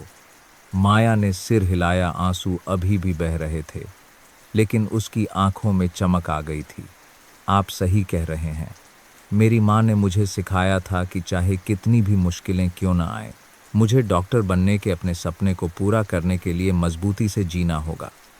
राजेश मुस्कुराए। तो मुझे उस सपने को पूरा करने में तुम्हारी मदद करने 2 पैसे से नहीं, बल्कि तुम्हारी माँ के लिए एक सम्मानजनक अंतिम संस्कार आयोजित करके। यह कम से कम मैं अपने पुराने दोस्त के लिए कर सकता हूँ। माया स्तब्ध थी। आप ऐसा करना चाहते हैं। मैं वह करना चाहता हूँ जिसकी मैं सबसे ज़्यादा इच्छा करता हूँ कि जब मैं मरूं तो कोई मेरा सम्मानजनक अंतिम संस्कार करे। मुझे यह तुम्हारी माँ के लिए करने दो। 2 दिन बाद माया की मां का अंतिम संस्कार एक बड़े शवदाह गृह में सम्मानजनक तरीके से हुआ। राजेश ने दूर दराज के रिश्तेदारों से संपर्क करने से लेकर फूल और प्रसाद तैयार करने तक सब कुछ खुद आयोजित किया था। वह माया और उसके छोटे भाई मिहिर, एक 16 वर्षीय मेधावी छात्र, के साथ आगे की पंक्ति में अपनी व्हील चेयर पर बैठे थे। यह सब करने के लिए धन्यवाद, माया ने गहराई आवाज में कहा। मेरी माँ यह जानकर बहुत खुश होंगी। नहीं, राजेश ने सिर हिलाया, मुझे तुम्हारा धन्यवाद करना चाहिए। तुमने मुझे सिखाया कि सच्ची खुशी पाने में नहीं बल्कि देने में है। इस बीच प्रिया भी वहां मौजूद थी, चुपचाप देख रही थी कि उसके पिता माया के परिवार के साथ कैसा व्यवहार कर रहे हैं। कई सालों में पहली बार उसने अपने पिता को एक ठंडे मालिक के रूप में नहीं बल्कि एक गर्मजोशी भरे दिल वाले इंसान के रूप में देखा। अंतिम संस्कार के बाद जब सब लोग चले गए, माया अपनी मां की कब्र के पास अकेली बैठी थी। राजेश अपनी व्हील चेयर को पास ले गए। आगे क्या करने की योजना है मुझे नहीं पता, माया ने ईमानदारी से कहा। मां के बिना मैं खोया हुआ महसूस कर रही हूं। मुझे नहीं पता कि कैसे आगे बढ़ना है। तुम्हारे पास तुम्हारा छोटा भाई है, तुम्हारी पढ़ाई है और तुम्हारे पास यह बूढ़ा पिता है जिसे तुम्हारी जरूरत है, राजेश ने धीरे से कहा। पिताजी, माया ने आश्चर्य से उन्हें देखा। तुम्हारे बिना कुछ दिन रहकर मुझे एहसास हुआ कि तुम मेरे जीवन का एक महत्वपूर्ण हिस्सा बन गई हो। सिर्फ इलाज के लिए नहीं बल्कि इसलिए कि तुमने मुझे फिर से प्यार करना सिखाया है। उन्होंने अपना हाथ बढ़ाकर उसका हाथ पकड़ लिया। अगर तुम मान जाओ तो मैं तुम्हें अपनी असली बेटी मानना चाहता हूँ। मैं तुम्हारी और मिहिर की पढ़ाई का ध्यान रखूंगा, जैसे तुम्हारे पिता ने मुझ पर विश्वास किया था। माया फूट फूट कर रो पड़ी, इस बार दुख के कारण नहीं बल्कि भावनाओं के कारण। आप सच में ऐसा चाहते हैं? मुझे तुम्हारी ज़रूरत है माया, इसलिए नहीं कि तुम मेरे पैर ठीक कर सकती हो बल्कि इसलिए कि तुमने मेरे दिल को ठीक कर दिया है। जब वे घर लौटे तो एक चमत्कार हुआ। प्रिया हॉल में इंतज़ार कर रही थी और 2 साल में पहली बार जब उसने उन्हें कार से बाहर निकलते देखा तो वह दौड़कर अपने पिता से लिपट गई। पिताजी, वह बोली, आंसू बह रहे थे। मुझे माफ़ कर दीजिए, मैंने आपको गलत समझा। राजेश ने अपनी बेटी को कसकर गले लगा लिया। एक गर्मजोशी की भावना उनके पूरे शरीर में फैल गई। नहीं, मुझे तुमसे माफ़ी मांगनी चाहिए। मैं तुम्हें सही तरीके से प्यार करना नहीं जानता था। मैंने आपको अंतिम संस्कार में देखा, उसने सिसकियों के बीच कहा। मैंने देखा कि आप कैसे माया जी के परिवार की देखभाल कर रहे थे। यह वही पिता हैं जिनसे मैं बचपन से प्यार करती हूँ। पिता और बेटी चुपचाप गले मिले। सालों की दूरी जैसे पिघल गई। आपको पता है, मैं भी बहुत अकेली थी। मैं आपसे नाराज थी, लेकिन मुझे आपकी बहुत याद भी आती थी, प्रिया ने फुसफुसाया। अब से मैं तुम्हें अकेला महसूस नहीं होने दूंगा, राजेश ने पहले से कहीं ज्यादा दृढ़ आवाज में वादा किया। माया अगले हफ्ते एक उदास लेकिन शांत चेहरे के साथ लौटी। मैंने बहुत सोचा, उसने राजेश से कहा। मैंने आपका इलाज जारी रखने का फैसला किया है, कर्तव्य के कारण नहीं बल्कि इसलिए कि मैं अपनी माँ की कही बात पूरी करना चाहती हूँ। तुम्हारी माँ ने क्या कहा था? मरने से पहले माँ ने कहा, याद रखना, लोग सिर्फ पाने के लिए नहीं बल्कि देने के लिए भी जीते हैं। तुम्हारे पिता को राजेश अंकल से मदद मिली थी, अब तुम्हारी बारी है उनकी मदद करने की। माया बैठ गई और मालिश के उपकरण तैयार करने लगी। मेरी माँ ने यह भी कहा कि अगर मैं आपको खड़ा होने में मदद कर सकी तो उनकी आत्मा को शांति मिलेगी। राजेश माया की सच्ची भावनाओं से प्रभावित हुए लेकिन चिंतित भी थे। क्या तुम वाकई में जारी रखने के लिए पर्याप्त मजबूत हो? अपनी माँ को खोना। मैं मजबूत रहूंगी, माया ने दृढ़ आंखों से बीच में ही टोक दिया, क्योंकि आपने मुझे सिखाया है कि कभी कभी हमें अपने लिए नहीं बल्कि उन लोगों के लिए मजबूत होना पड़ता है जिनसे हम प्यार करते हैं। सबसे आश्चर्यजनक प्रतिक्रिया प्रिया की थी। पहले की तरह विरोध करने के बजाय उसने प्रस्ताव दिया क्या मैं माया जी से सीख सकती हूँ कि पिताजी की देखभाल कैसे की जाए? मैं भी पिताजी की मदद करना चाहती हूँ।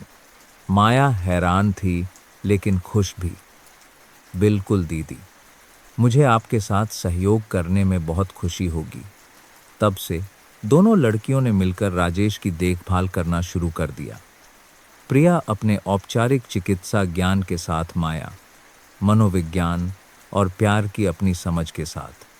पिताजी, मुझे अभी पता चला कि इलाज सिर्फ दवाओं के बारे में नहीं है। प्रिया ने माया के साथ अपने पूर्ण भर करना पहले सत्र के बाद कहा।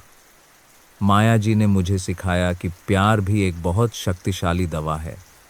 राजेश मुस्कुराए यह देखकर कि उनकी बेटी सबसे अच्छे तरीके से बड़ी हो रही है। तुमने चिकित्सा में सबसे महत्वपूर्ण बात सीखी है, इलाज दिल से शुरू होना चाहिए। अंतिम संस्कार के 1 महीने बाद राजेश बिना सहारे के कुछ छोटे कदम चलने में सक्षम थे। लेकिन इससे भी महत्वपूर्ण बात यह है कि उन्होंने जीने की खुशी फिर से पा ली थी। पिताजी, माया ने एक दोपहर कहा, मैं एक सवाल पूछना चाहती हूँ। पूछो बेटी। क्या आप अपना पुराना वादा पूरा करना चाहते हैं? गरीबों के लिए एक मुफ्त रेस्टोरेंट खोलने का वादा। राजेश ने एक पल सोचा। तुम इस विचार के बारे में क्या सोचती हो? मुझे लगता है कि यह मेरी माँ और मोहन अंकल को याद करने का एक शानदार तरीका है। वे दोनों हमेशा दूसरों की मदद करना चाहते थे। माया ने कहा। उसकी आंखें चमक उठीं। और मुझे विश्वास है कि जब आप ऐसा करेंगे तो आप महसूस करेंगे कि आपके पैर वास्तव में मजबूत हैं। लंबे समय में पहली बार राजेश ने महसूस किया कि उनके पास खुद को ठीक करने से भी बड़ा लक्ष्य है। ठीक है, उन्होंने दृढ़ संकल्प के साथ सिर हिलाया। हम इसे एक साथ करेंगे।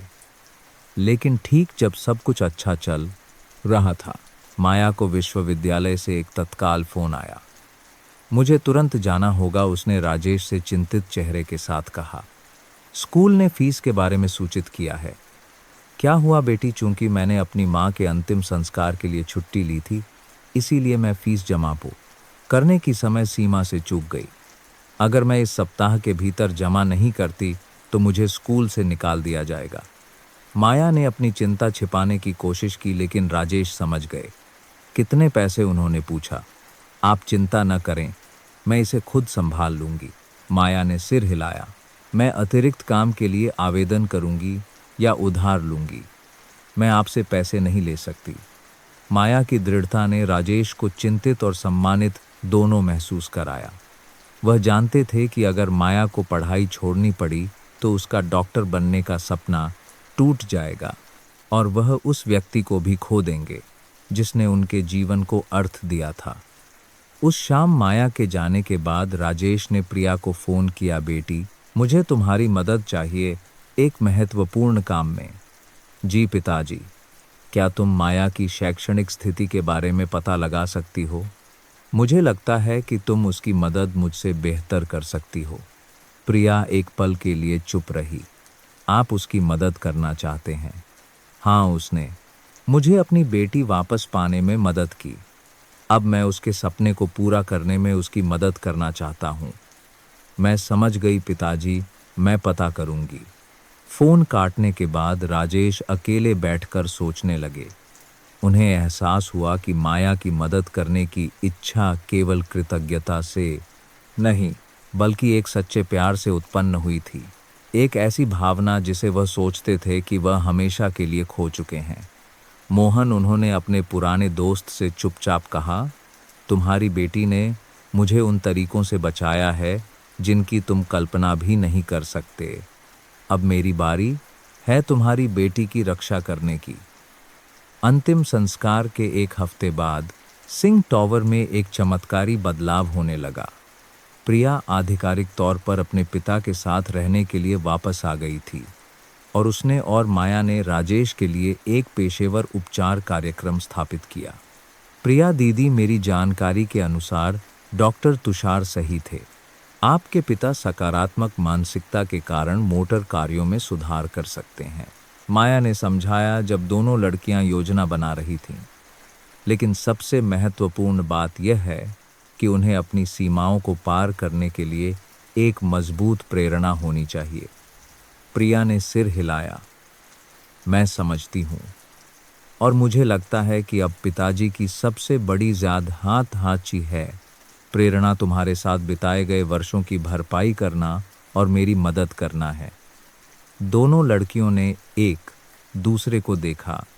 राजेश के लिए उनके साझा प्रेम से एक खूबसूरत दोस्ती पनप रही थी। तो हम पिताजी को उन सपनों को पूरा करने में मदद करेंगे, प्रिया ने दृढ़ संकल्प के साथ कहा।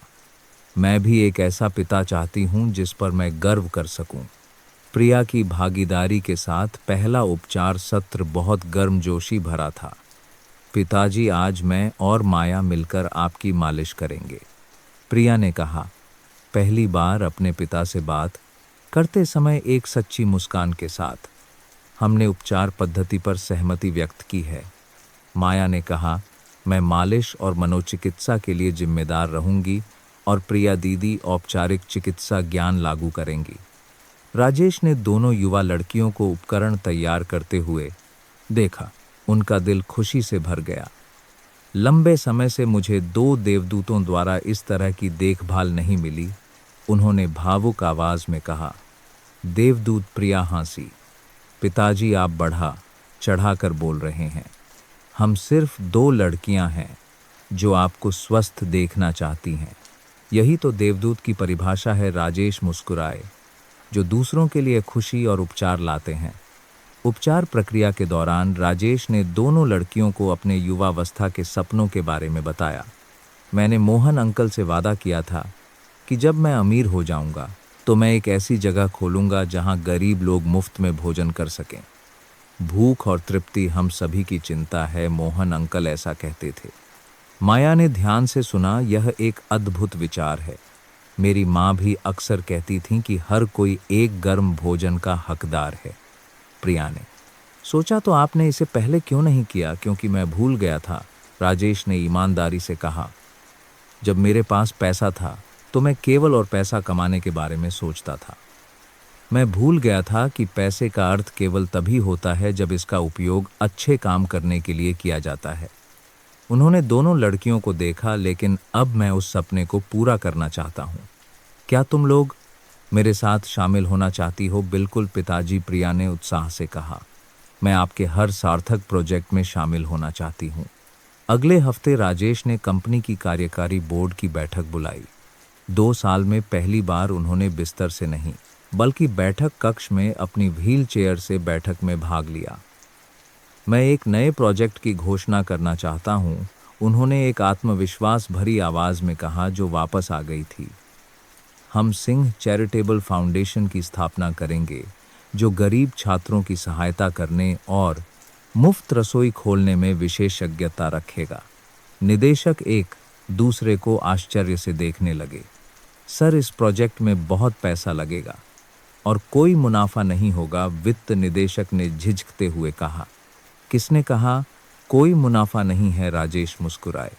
यहाँ मुनाफा पैसे से नहीं बल्कि उन लोगों की मुस्कान से मापा जाता है जिनकी मदद की जाती है, और यह सबसे कीमती तरह का मुनाफा है।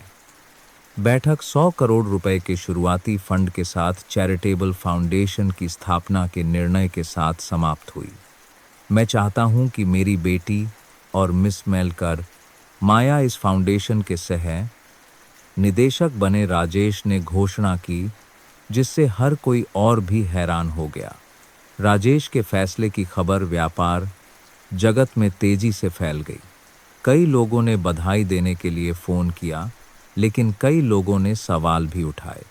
राजेश, तुमने इस समय परोपकार करने का फैसला क्यों किया? एक पुराने दोस्त ने पूछा।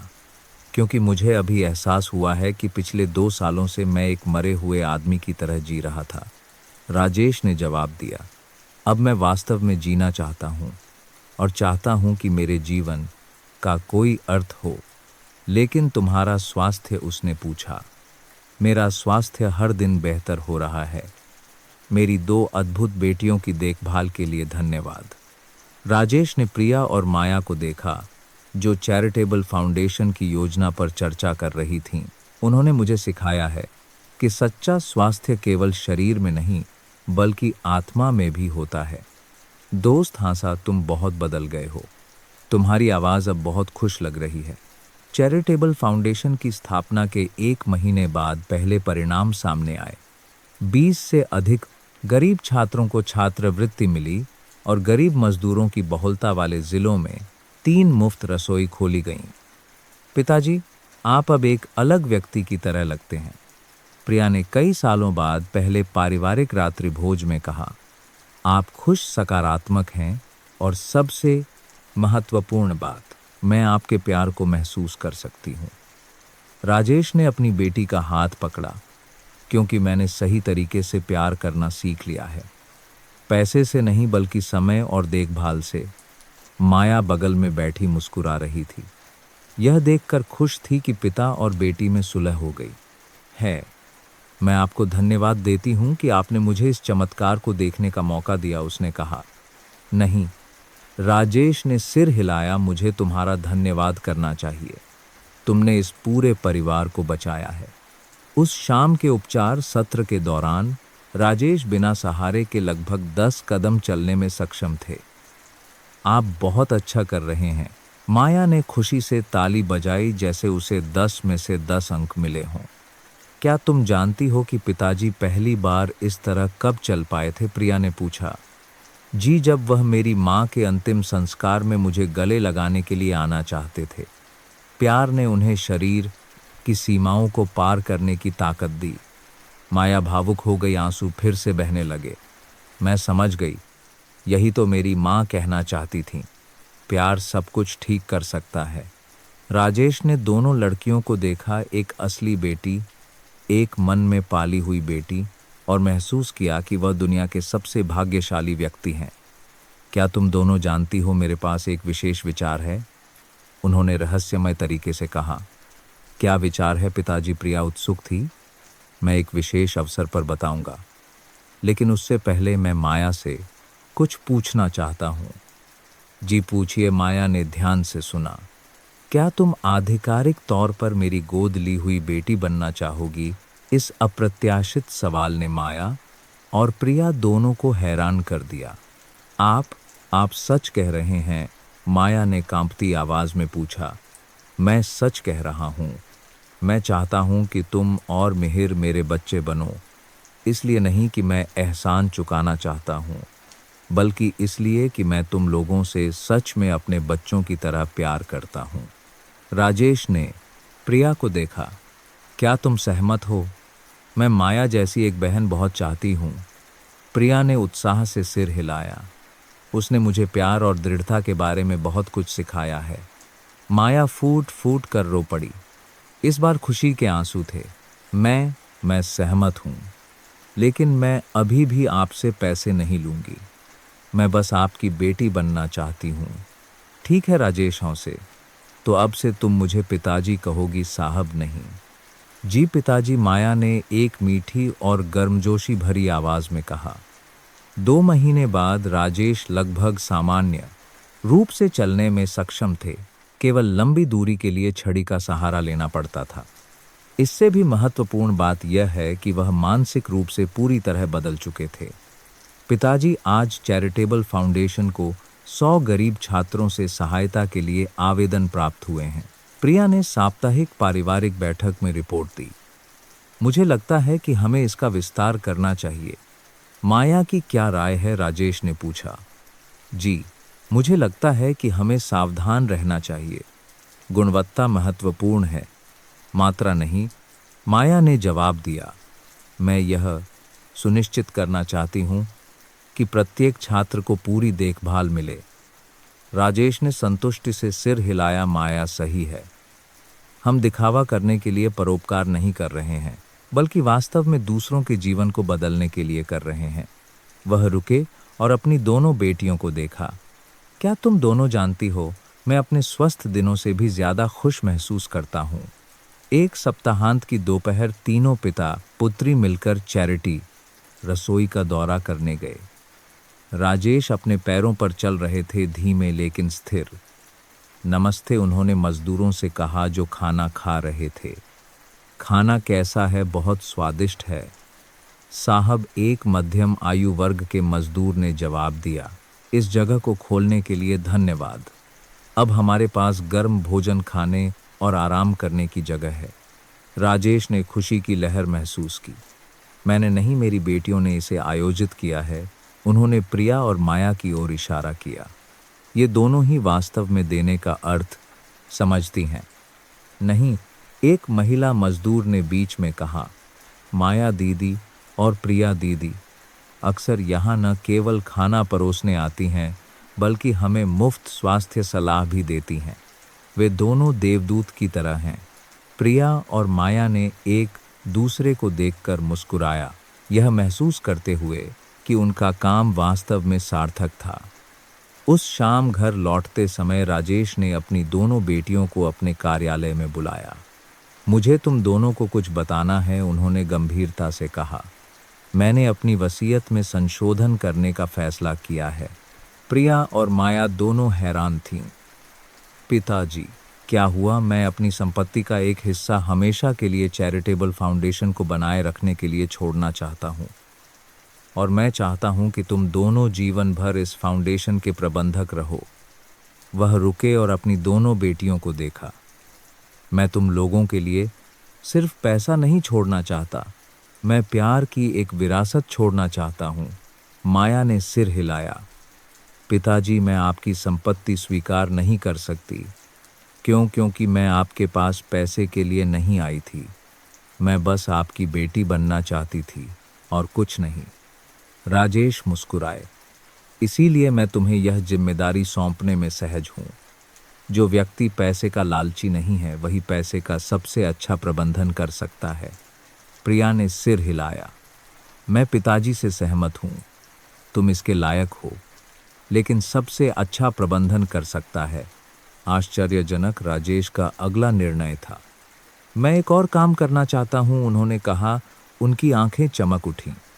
मैं उस पुराने स्कूल में वापस जाना चाहता हूँ जहाँ मैं और मोहन अंकल पढ़ते थे, एक पुस्तकालय दान करने और एक चिकित्सा प्रयोगशाला बनाने के लिए। आपको यह विचार कैसे आया? प्रिया ने पूछा।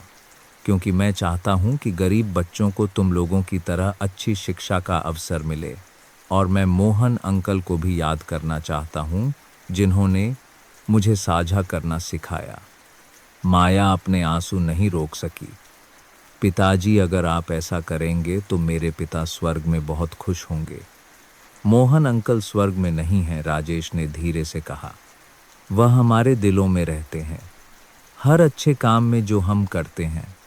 वह उठे बिना छड़ी के और अपनी दोनों बेटियों को गले लगा लिया।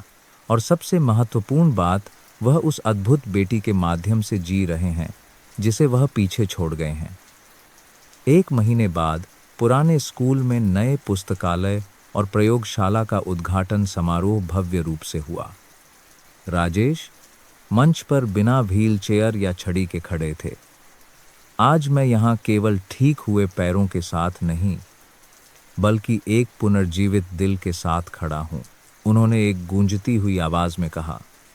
मैं अपनी एक बेटी को धन्यवाद देना चाहता हूँ, जिसने मुझे सिखाया कि पैरों को ठीक करने के लिए पहले आत्मा को ठीक करना पड़ता है। उन्होंने माया की ओर देखा, जो आगे की पंक्ति में बैठी थी। माया, तुमने न केवल मेरे पैर ठीक करने का अपना वादा निभाया, बल्कि तुमने मेरी पूरी जिंदगी ठीक कर दी। पूरे हॉल में तालियों की गड़गड़ाहट गूंज उठी। माया उठी और धन्यवाद में सिर झुकाया। उसका दिल अपनी माँ और खुद से किया वादा पूरा करने की खुशी से भर गया था। उस शाम पूरा परिवार एक साधारण भोजन के लिए एक साथ बैठा 15वीं मंजिल के शानदार रेस्टोरेंट में नहीं, बल्कि उस नए अपार्टमेंट की छोटी सी रसोई में, जिसे राजेश ने अधिक आरामदायक महसूस करने के लिए खरीदा था। पिताजी, मुझे कुछ कहना है, माया ने कहा। बोलो बेटी, राजेश ने प्रोत्साहित किया। मैं आपके और प्रिया दीदी के साथ रहने के लिए आना चाहती हूँ। मेरा छोटा भाई भी। हम एक असली परिवार की तरह रहना चाहते हैं। यही तो मैं भी चाहता था। राजेश ने सिर हिलाया। यह घर तभी सार्थक होगा जब यह तुम बच्चों की हंसी से भरा हो, प्रिया ने कहा। माया, अब से हम सच में बहनें हैं। मैं तुम्हें मेडिकल के बारे में वह सब कुछ सिखाऊंगी जो मैं जानती हूँ, और तुम मुझे प्यार और दया के बारे में सिखाओगी, माया ने जवाब दिया। राजेश ने अपनी दोनों बेटियों को देखा और महसूस किया कि उनका जीवन पूरी तरह से फिर से लिखा गया है। सोने से पहले राजेश परिवार की पूजा की वेदी के सामने खड़े हुए और मोहन की तस्वीर वहां रख दी। मोहन, मुझे अपनी सबसे अद्भुत बेटी भेजने के लिए धन्यवाद, उन्होंने चुपचाप कहा। मैं वादा करता हूं कि मैं अपने बच्चों की देखभाल अपने असली बच्चों की तरह करूंगा और अच्छे काम करना जारी रखूंगा ताकि उन्हें गर्व हो। फिर वह प्रिया के कमरे में गए और उसे शुभ ही हार रात्रि कहा जो उन्होंने 10 वर्षों से नहीं किया था। मैं तुमसे प्यार करता हूँ, उन्होंने अपनी बेटी के माथे को चूमते हुए कहा। मैं भी आपसे प्यार करती हूँ, पिताजी, प्रिया ने उन्हें कसकर गले लगाते हुए जवाब दिया। मुझे खुशी है कि आप वापस आ गए हैं। अंत में वह माया के कमरे में गए। सो गई नहीं पिताजी, मैं माँ के बारे में सोच रही थी। तुम्हारी माँ को तुम पर बहुत गर्व है। तुमने वह किया है जिसका उन्होंने सबसे ज्यादा सपना देखा था, दूसरों की मदद की और एक प्यार करने वाला परिवार पाया। मुझे एक नया परिवार देने के लिए धन्यवाद, पिताजी, माया ने कहा। खुशी के आंसू लुढ़क रहे थे। अब मैं समझ गई हूँ कि मेरी माँ हमेशा मुझे आभारी होना क्यों सिखाती थीं, क्योंकि जब हम आभारी होते हैं तो हमें उससे कहीं ज़्यादा मिलता है जितना हम देते हैं। उस भाग्यशाली मुलाकात के 1 साल बाद मार्च की एक सुबह मुंबई सुनहरी धूप से नहाया हुआ था। राजेश जल्दी उठे। अब उन्हें अलार्म या किसी की मदद की ज़रूरत नहीं थी। वह रसोई में गए जहां माया पूरे परिवार के लिए नाश्ता तैयार कर रही थी। नमस्ते पिताजी, उसने खुशमिजाज आवाज़ में अभिवादन किया। आज मैंने चिकन सूप बनाया है जो आपको पसंद है। राजेश मुस्कुराए और खाने की मेज पर बैठ गए जहां प्रिया अखबार पढ़ रही थी और मिहिर पढ़ाई कर रहा था। एक पूरा परिवार, उन्होंने मन ही मन सोचा। एक गर्मजोशी की भावना उनके दिल में फैल गई। आज एक विशेष दिन है, उन्होंने घोषणा की। यह हमारी जिंदगी बदलने वाली माया के आने की पहली सालगिरह है और यह पहले चैरिटी अस्पताल के उद्घाटन का दिन भी है। प्रिया ने गर्व भरी नज़रों से कहा, आपने अपना सबसे बड़ा सपना पूरा कर लिया है। माया ने सिर हिलाया। मैंने भी। मैंने अपनी माँ से किया वादा पूरा कर लिया है, आपकी मदद करने का नहीं, पिताजी को फिर से खड़ा करने में मदद करने का। मानवता चैरिटी अस्पताल गरीब मजदूरों की बहुलता वाले इलाके में बनाया गया था। 3 मंजिला इमारत आधुनिक उपकरणों से सुसज्जित थी, लेकिन सबसे खास बात यह थी कि सभी सेवाएं मुफ्त थीं।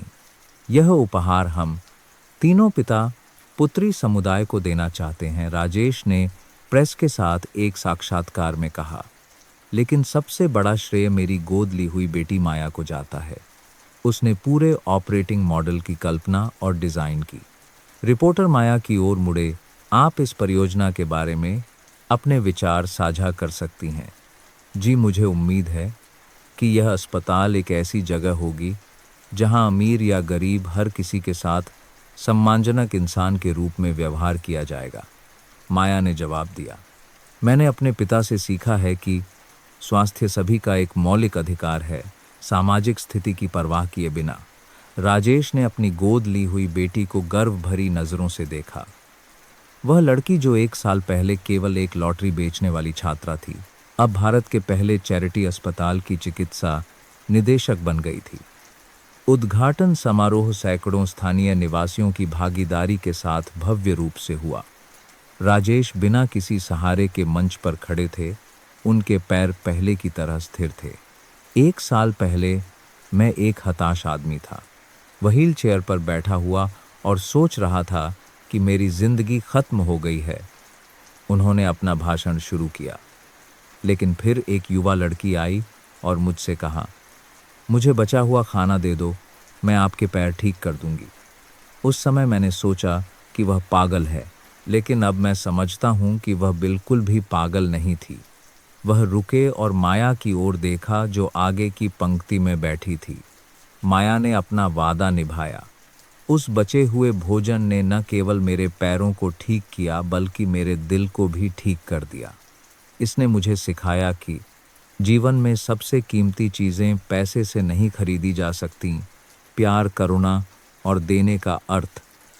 समारोह के बाद राजेश का परिवार माया और मोहन की कब्र पर गया। माँ, मैंने कर दिखाया। माया कब्र के सामने घुटनों के बल बैठ गई और ताज़े फूलों का एक गुलदस्ता रखा। मैंने राजेश अंकल की मदद की जैसा आपने कहा था, और मेरे पास एक नया परिवार भी है जो मुझसे आपकी तरह प्यार करता है।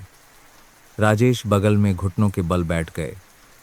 आंटी, मुझे देर से आने के लिए खेद है, लेकिन अब से मैं आपके बच्चों की देखभाल अपने असली बच्चों की तरह करूंगा। प्रिया भी घुटनों के बल बैठ गई। आंटी माया दीदी को जन्म देने के लिए धन्यवाद। उनकी वजह से मुझे अपने पिता वापस मिले और प्यार का अर्थ पता चला। मिहिर, जो अब लंबा हो गया था और 11वीं कक्षा में पढ़ रहा था। माँ, मैं इंजीनियर बनने के अपने सपने को पूरा करने के लिए कड़ी मेहनत करूँगा। मैं गरीबों के लिए घर बनाऊंगा जैसे राजेश अंकल ने यह अस्पताल बनाया है। चारों लोग कब्र के पास बैठे शांति और प्यार को महसूस करते हुए। 6 महीने बाद माया ने मुंबई के एक शीर्ष मेडिकल विश्वविद्यालय से शीर्ष स्थान के साथ स्नातक किया। मेरी बेटी सबसे अच्छी है, राजेश ने गर्व से कहा जब उन्होंने स्नातक की डिग्री अपने हाथ में ली। अब तुम आधिकारिक तौर पर अभ्यास कर सकती हो। जी, और पहली चीज़ जो मैं करना चाहती हूँ वह है मानवता अस्पताल के भूतल पर एक मुफ्त क्लिनिक खोलना, माया ने कहा। मैं अपनी माँ के सपने को पूरा करना चाहती हूँ, गरीब लोगों को पैसे की चिंता किए बिना चिकित्सा देखभाल प्राप्त करने में मदद करना। प्रिया, जो अब दूसरे वर्ष की छात्रा थी और चैरिटेबल फाउंडेशन में माया की सहायक थी, ने कहा, तुमने वह किया है जिसके बारे में कई अनुभवी डॉक्टरों ने सोचने की हिम्मत नहीं की। तुम सच में मेरे लिए एक प्रेरणा हो। आप बढ़ा चढ़ाकर बोल रही हैं, माया हंसी। हम यह काम एक साथ करते हैं, कोई किसी से ज़्यादा महत्वपूर्ण नहीं है। राजेश ने अपनी बोर्ड और दलाह हाथी प्रीडा सा कर बोल रही हैं। बेटियों की बातें सुनी और उनका दिल खुशी से भर गया। क्या तुम दोनों जानती हो, मुझे लगता है कि मैं दुनिया का सबसे भाग्यशाली आदमी हूँ। क्लिनिक के उद्घाटन के दिन सैकड़ों स्थानीय निवासियों ने मुफ्त चिकित्सा देखभाल के लिए दौरा किया। माया सफ़ेद कोट और गले में स्टेथोस्कोप के साथ प्रत्येक रोगी की लगन से जांच कर रही थी। डॉक्टर बहुत छोटी हैं, एक बूढ़ी औरत ने कहा, लेकिन वह बहुत सावधानी पूर्वक और लगन से जांच करती हैं। आप एक देवदूत की तरह दयालु हैं। नहीं, माया मुस्कुराई, मैं केवल वही कर रही हूँ जो मेरी माँ ने मुझे सिखाया है, हर किसी के साथ अपने परिवार की तरह व्यवहार करना। राजेश दूर से देख रहे थे। यह दृश्य देखकर उनका दिल भर आया। शांति जी, आप देख रही हैं, माया एक असली डॉक्टर बन गई है, उन्होंने शांति जी से कहा, जो बगल में खड़ी थीं। आप बहुत खुश होंगे, वह हंसी। जब से माया जी आई हैं, आप एक अलग व्यक्ति बन गए हैं, खुश, ऊर्जावान और सबसे महत्वपूर्ण बात, जीवन में एक स्पष्ट उद्देश्य के साथ। हाँ, राजेश ने सिर हिलाया। माया ने मुझे सिखाया है कि जीवन तभी सार्थक होता है जब हम इसे दूसरों के साथ साझा करते हैं। उस शाम परिवार ने क्लिनिक के सफल उद्घाटन का जश्न मनाने के लिए एक छोटी सी पार्टी का आयोजन किया। पिताजी, क्या आप मानेंगे, आज मैंने 25 मरीजों की जांच की, माया ने उत्साहित आवाज में रिपोर्ट दी। एक 80 वर्षीय व्यक्ति ने अपने जीवन में पहली बार मुफ्त जांच करवाई। एक बच्चे को जल्दी पता चलने के कारण निमोनिया से बचाया गया। प्रिया ने बीच में कहा, और सबसे महत्वपूर्ण बात, तुमने वह किया है जिसका तुमने एक बार वादा किया था, दूसरों को प्यार से ठीक करना। मिहिर, जो अब लंबा और अधिक परिपक्व हो गया था, माया दीदी, मुझे आप पर गर्व है। मैं भी कड़ी मेहनत से पढ़ाई करूंगा ताकि मैं भी आपकी तरह कई लोगों की मदद कर सकूं। राजेश ने अपने बच्चों की बातें सुनी। ऐसा लगा जैसे वह एक खूबसूरत सपने में जी रहे हों। क्या तुम लोग जानते हो, उन्होंने कहा, मैंने हमारी यात्रा के बारे में एक किताब लिखने का फैसला किया है। सच में पिताजी, प्रिया हैरान थी। आप किस बारे में लिखना चाहते हैं? इस बारे में कि कैसे एक कटोरी बचे हुए भोजन ने एक पूरी जिंदगी बदल दी। इस बारे में कि कैसे प्यार सबसे गहरे घावों को भर सकता है। 6 महीने बाद राजेश की किताब बचा हुआ भोजन प्रकाशित हुई और जल्दी ही बेस्ट सेलर बन गई। उन्होंने सारी रॉयल्टी चैरिटेबल फाउंडेशन को दान कर दी।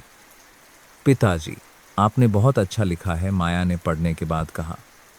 जब मैं उस हिस्से को पढ़ रही थी जहां आपने पहली बार खड़े होने की भावना का वर्णन किया था तो मैं रो पड़ी। किस हिस्से ने तुम्हें सबसे ज्यादा भावुक किया? राजेश ने उत्सुकता से पूछा।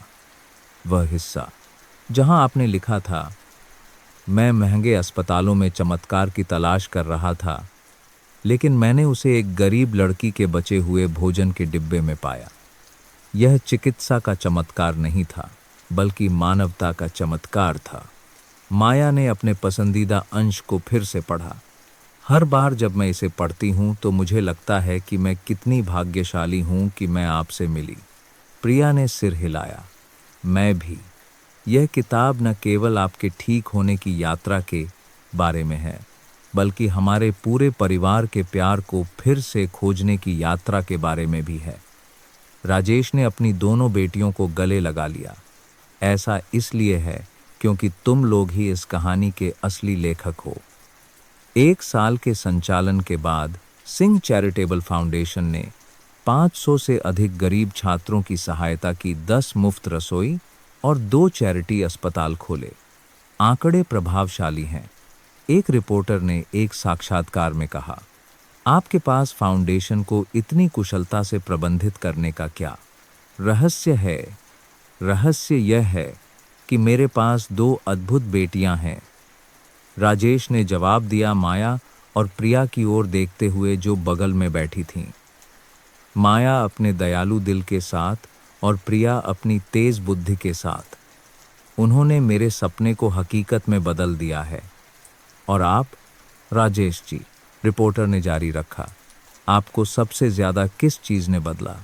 राजेश ने एक पल सोचा। यह समझना कि सच्ची खुशी हमारे पास जो है उसमें नहीं है, बल्कि हम जो देते हैं उसमें है। और यह कि प्यार कोई विलासिता नहीं है, बल्कि हर इंसान की एक आवश्यक ज़रूरत है। माया ने बीच में कहा, मेरे पिताजी हमेशा कहते हैं कि असली अमीर वह नहीं है जिसके पास बहुत पैसा है, बल्कि वह है जो बहुत सारा प्यार साझा करता है।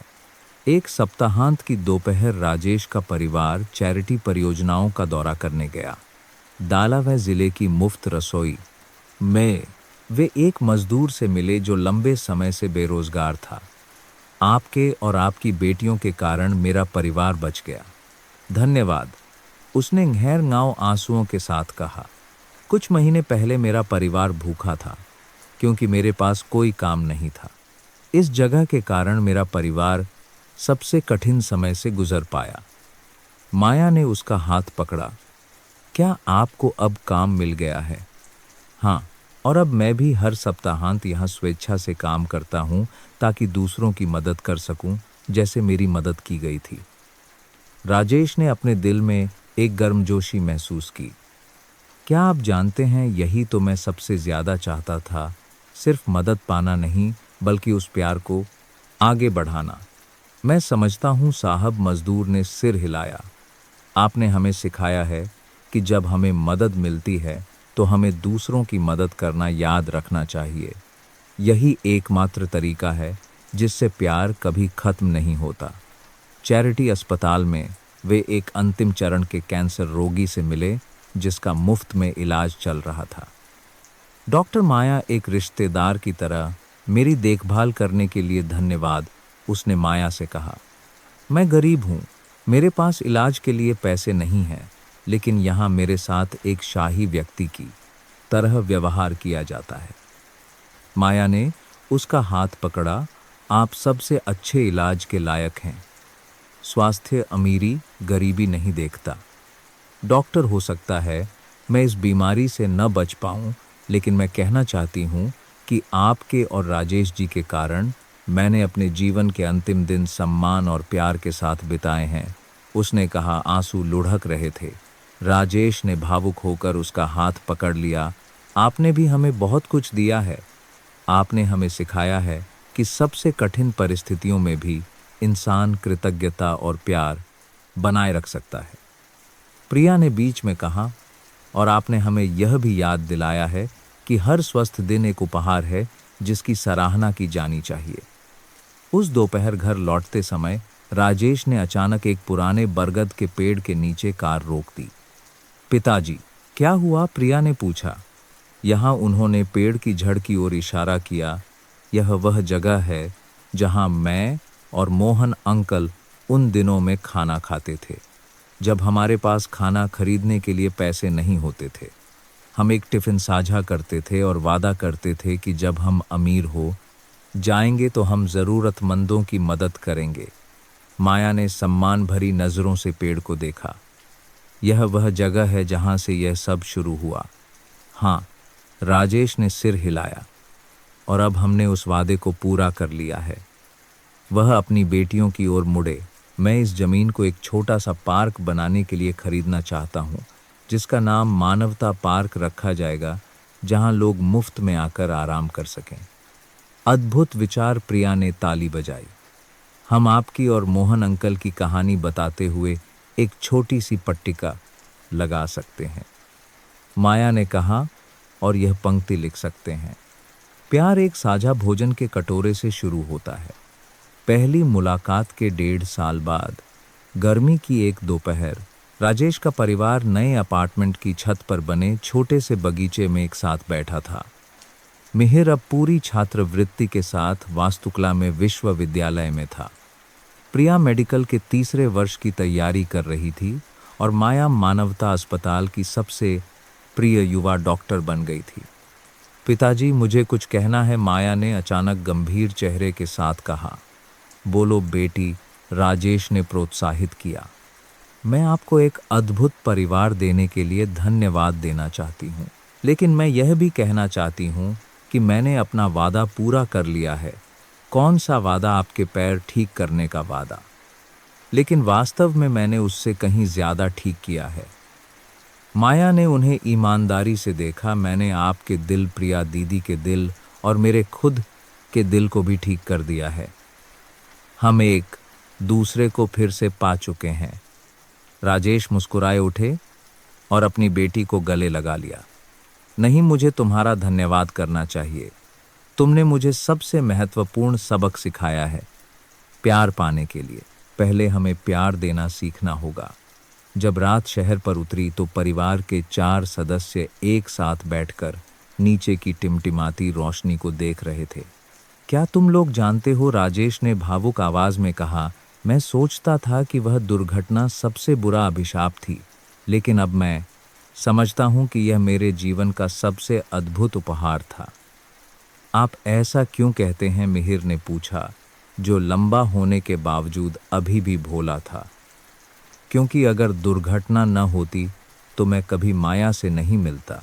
मैं कभी जीवन में वास्तव में महत्वपूर्ण चीज़ों को नहीं समझ पाता, राजेश ने समझाया। मैं एक अर्थहीन जीवन जीता रहता, केवल पैसा कमाता और अपने प्रियजनों से दूर रहता। माया ने कहा, और मैं भी अगर मैं आपसे न मिलती तो मुझे कभी पता नहीं चलता कि मैं इतने सार्थक काम कर सकती हूँ। आपने मुझे सिखाया है कि सपनों का मूल्य तभी होता है जब उन्हें दूसरों की मदद के लिए पूरा किया जाता है। पिताजी, मैं वह पहला वाक्य फिर से पढ़ना चाहती हूँ जो मैंने आपसे कहा था, माया ने प्रस्ताव दिया। पढ़ो बेटी, राजेश ने सिर हिलाया। मुझे बचा हुआ खाना दे दो, मैं आपके पैर ठीक कर दूंगी, माया ने जोर से सम्मानजनक आवाज में पढ़ा। अब मैं समझती हूँ कि इस वाक्य का अर्थ मेरे सोचे हुए से कहीं ज्यादा गहरा है। बचा हुआ भोजन सिर्फ भोजन नहीं है, बल्कि साझा करने का प्रतीक है, और पैरों को ठीक करना सिर्फ चिकित्सा के बारे में नहीं है, बल्कि किसी व्यक्ति को उसके अपने चरित्र पर खड़ा होने में मदद करने के बारे में है। प्रिया ने कहा, तुमने हमारे पूरे परिवार को सिखाया है कि सबसे अद्भुत चीजें अक्सर सबसे सरल कार्यों से आती हैं। राजेश ने सिर हिलाया और मैंने सीखा है कि किसी व्यक्ति को ठीक करने के लिए हमें बड़े कामों की ज़रूरत नहीं है, बस सच्चा प्यार देना ही काफ़ी है। जब घड़ी में रात के 10 बजे परिवार सोने की तैयारी करने लगा। कल हमारी मुलाकात की दूसरी सालगिरह है। राजेश ने माया से कहा, मेरे पास तुम्हारे लिए एक विशेष उपहार है। क्या उपहार है पिताजी? माया उत्सुक थी। मैं आधिकारिक तौर पर तुम्हें और मिहिर को अपना उपनाम दूंगा। अब से तुम माया सिंह हो और तुम्हारा भाई मिहिर सिंह है। माया स्तब्ध रह गई, आंसू बहने लगे। पिताजी आप सच माया कारिंग, मैं ऐसा चाहते हैं।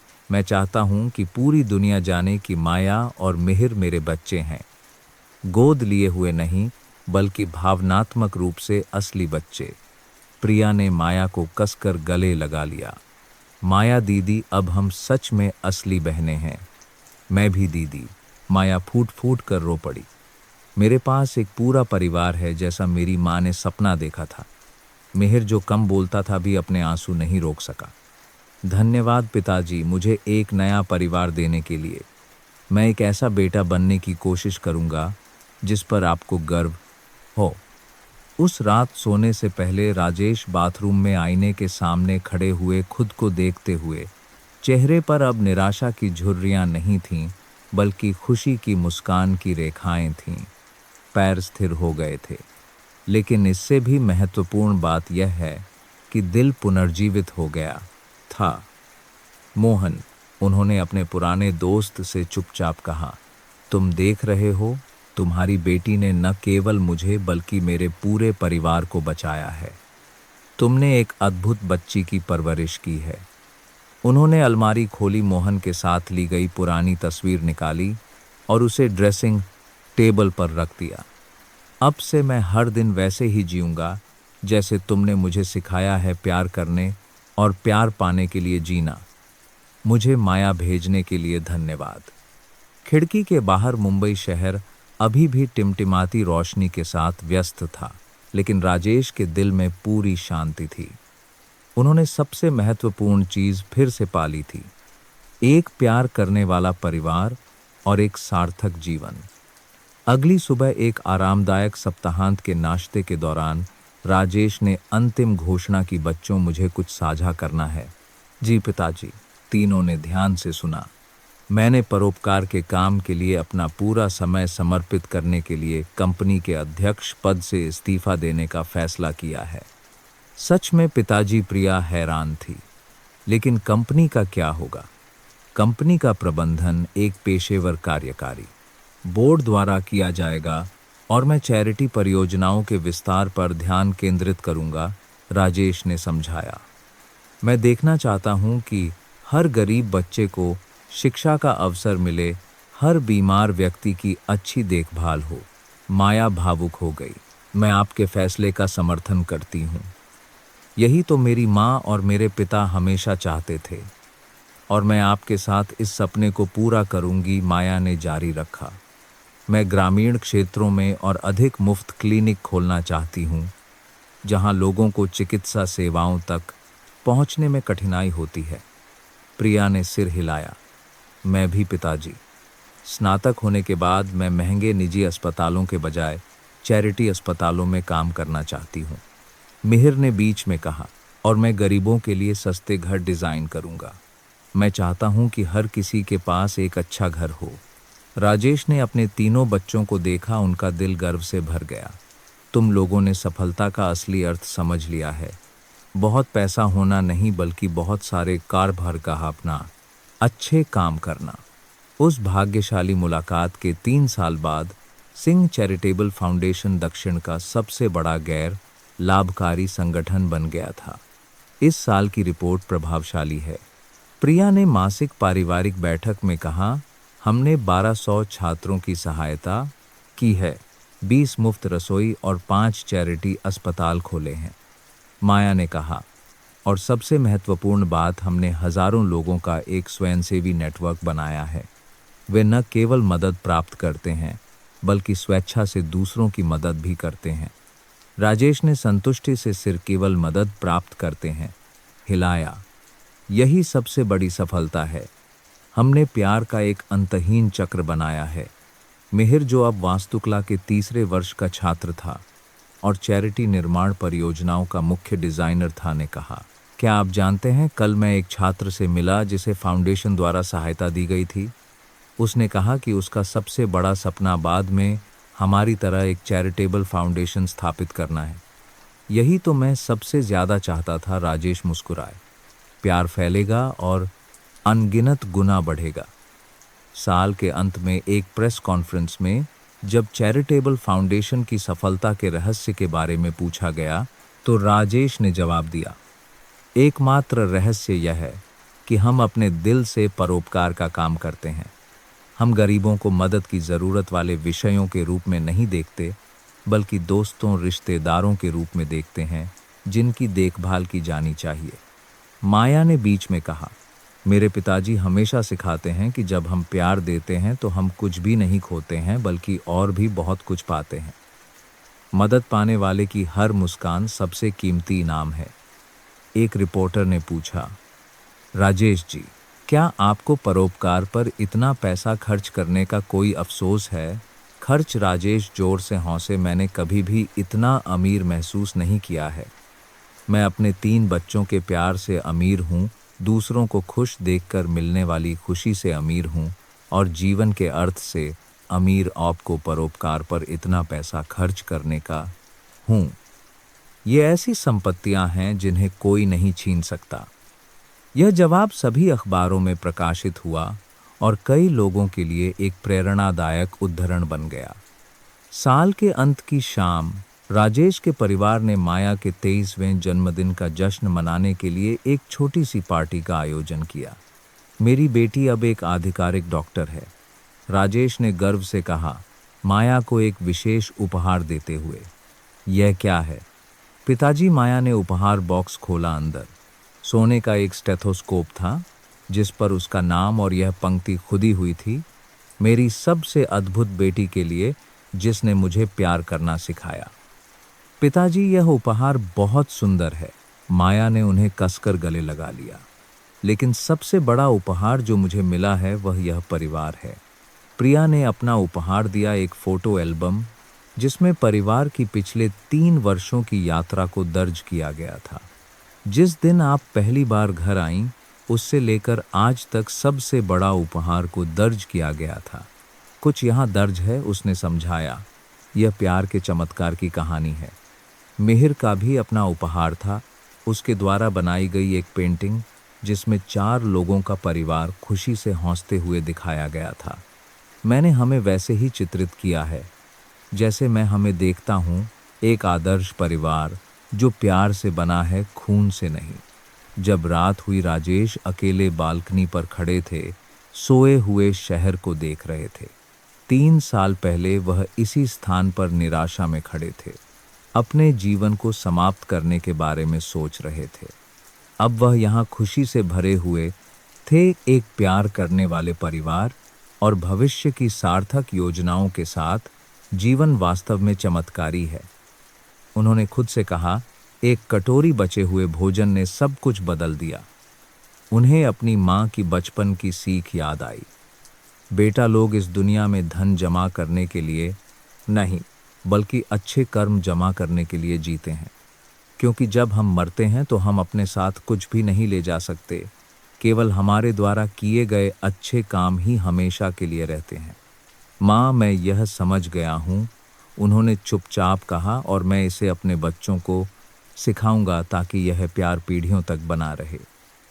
3 साल की सालगिरह के दिन राजेश के परिवार ने अपनी सबसे बड़ी परियोजना, बचा हुआ भोजन सामुदायिक स्वास्थ्य केंद्र के उद्घाटन समारोह का आयोजन किया, जो एक पूरी तरह से मुफ्त आधुनिक अस्पताल था।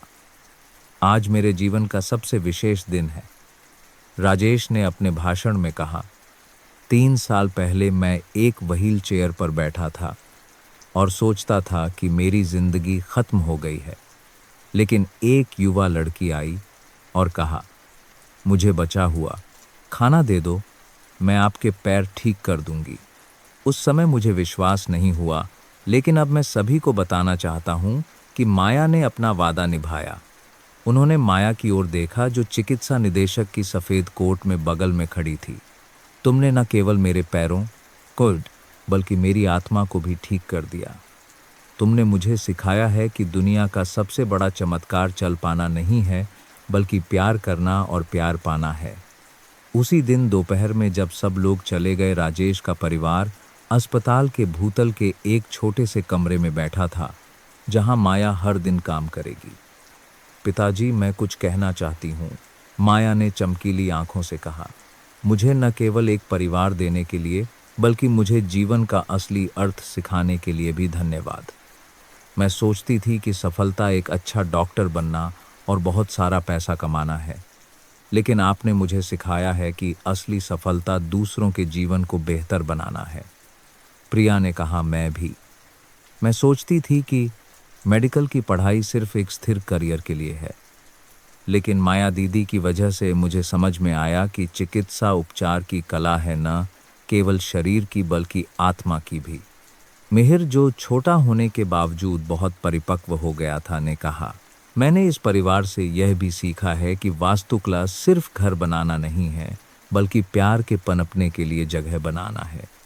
जब सूरज डूबा तो परिवार परिचित सड़क पर घर की ओर चला। राजेश अपने मजबूत पैरों पर चल रहे थे, दोनों तरफ प्रिया और माया थीं। पीछे मिहिर था, जो गरीबों के लिए सामाजिक आवास डिजाइन करने की अपनी परियोजना के बारे में बता रहा था। क्या तुम लोग जानते हो, राजेश अचानक सड़क के बीच में रुक गए। मुझे लगता है जैसे मैं एक खूबसूरत सपने में जी रहा हूँ, जिससे मैं जागना नहीं चाहता। यह सपना नहीं है पिताजी, माया हंसी। यह वह वास्तविकता है जिसे हमने मिलकर बनाया है। हाँ, प्रिया ने सिर हिलाया। और यह तो बस शुरुआत है। हमें दूसरों की मदद करने के लिए अभी भी बहुत कुछ करना है। सही है, मिहिर ने उत्साह से कहा। मैं एक ऐसा शहर डिजाइन करना चाहता हूँ जहाँ कोई बेघर न हो, जहाँ हर किसी के पास एक अच्छा घर हो। राजेश ने अपने तीनों बच्चों को गले लगा लिया, ऐसे प्यार और एकता के साथ। मुझे विश्वास है कि कोई भी सपना असंभव नहीं है। उस रात सोने से पहले राजेश ने उस डायरी में अंतिम पंक्ति लिखी, जो उन्होंने माया से मिलने के दिन से शुरू की थी। आज 3 साल बाद मैं इस चमत्कारी यात्रा के बारे में अपने अंतिम विचार दर्ज करना चाहता हूँ। मैंने सीखा है कि जीवन में सबसे अद्भुत चीज़ें अक्सर सबसे सरल लोगों और चीज़ों से आती हैं। एक गरीब लॉटरी बेचने वाली लड़की, एक बचा हुआ भोजन का डिब्बा, एक असंभव लगने वाला वादा, इन सब ने मेरी जिंदगी पूरी तरह से बदल दी। माया ने मुझे सिखाया है कि किसी व्यक्ति को ठीक करने के लिए हमें चिकित्सा के चमत्कार की नहीं, बल्कि केवल सच्चे प्यार की ज़रूरत है। और मैंने यह भी महसूस किया है कि जब हम बिना शर्त प्यार देते हैं तो हमें कई गुना अधिक वापस मिलता है। उन्होंने लिखना बंद कर दिया और खिड़की से बाहर देखा, जहां चांदनी चमक रही थी। जीवन मुझे दूसरा मौका देने के लिए धन्यवाद। मोहन, माया को भेजने के लिए धन्यवाद, और खुद को धन्यवाद कि मैंने एक पागल लगने वाले वादे पर विश्वास करने का साहस किया। अंत में एक शांत रविवार की सुबह पूरा परिवार उस पहली चैरिटी रसोई में एक साथ नाश्ता कर रहा था जिसे उन्होंने खोला था। पिताजी, मैं आपसे एक सवाल पूछना चाहती हूँ, माया ने मजदूरों को खाना परोसते हुए कहा। पूछो बेटी। अब पीछे मुड़कर देखने पर क्या आपको उन कठिनाइयों से गुजरने का कोई अफसोस है? राजेश ने एक पल सोचा और फिर मुस्कुराए नहीं। बेटी, अगर दुर्घटना न होती तो मैं कभी तुमसे नहीं मिलता। मैं कभी वास्तव में महत्वपूर्ण चीज़ों को नहीं समझ पाता। कठिनाइयों ने मुझे सरल चीज़ों की सराहना करना सिखाया। एक गर्म भोजन, एक सच्ची मुस्कान, एक प्यार करने वाला परिवार। उन्होंने भीड़ भरी रसोई में चारों ओर देखा, और सबसे महत्वपूर्ण बात, कठिनाइयों ने मुझे सिखाया है कि सच्ची खुशी बहुत कुछ होने में नहीं, बल्कि बहुत कुछ साझा करने में है। माया ने सिर हिलाया, खुशी के आंसू लुढ़क रहे थे। मैं समझ गई पिताजी। यही वह सबक है जो मैं सभी को देना चाहती हूँ। देना ही हमेशा के लिए है, रखना ही खोना है। इस कहानी से हमें जीवन और मानवता के बारे में गहरे सबक मिलते हैं। पहला सबक, प्यार सबसे शक्तिशाली उपचार है। माया ने साबित कर दिया कि किसी व्यक्ति को ठीक करने के लिए सबसे महत्वपूर्ण चीज दवा या चिकित्सा तकनीक नहीं, बल्कि सच्चा प्यार है। दूसरा सबक, देने से ही मिलता है। जब राजेश ने प्यार और मदद देना सीखा तो उन्हें सबसे कीमती चीज मिली, एक खुशहाल परिवार और एक सार्थक जीवन। तीसरा सबक, कठिनाइयां चंजांग का अवसर हैं। दुर्घटना जो सबसे बड़ी आपदा लग रही थी, वह सबसे सकारात्मक मोड़ बन गई। चौथा सबक, परिवार केवल खून से नहीं बनता। सच्चा प्यार और देखभाल रक्त संबंधों से भी मजबूत रिश्ते बना सकते हैं। और अंतिम सबक, जीवन का अर्थ दूसरों के जीवन को बेहतर बनाने में है। राजेश ने सच्ची खुशी सैकड़ों करोड़ की संपत्ति में नहीं, बल्कि हजारों लोगों के चेहरों पर मुस्कान लाने में पाई। यह कहानी हमें याद दिलाती है कि इस भौतिकवादी दुनिया में बुनियादी मानवीय मूल्य ही सच्ची खुशी की नींव है। प्यार, करुणा और साझा करना कभी भी पुराने नहीं होते और हमेशा देने वाले और पाने वाले दोनों के जीवन को बदलने की शक्ति रखते हैं।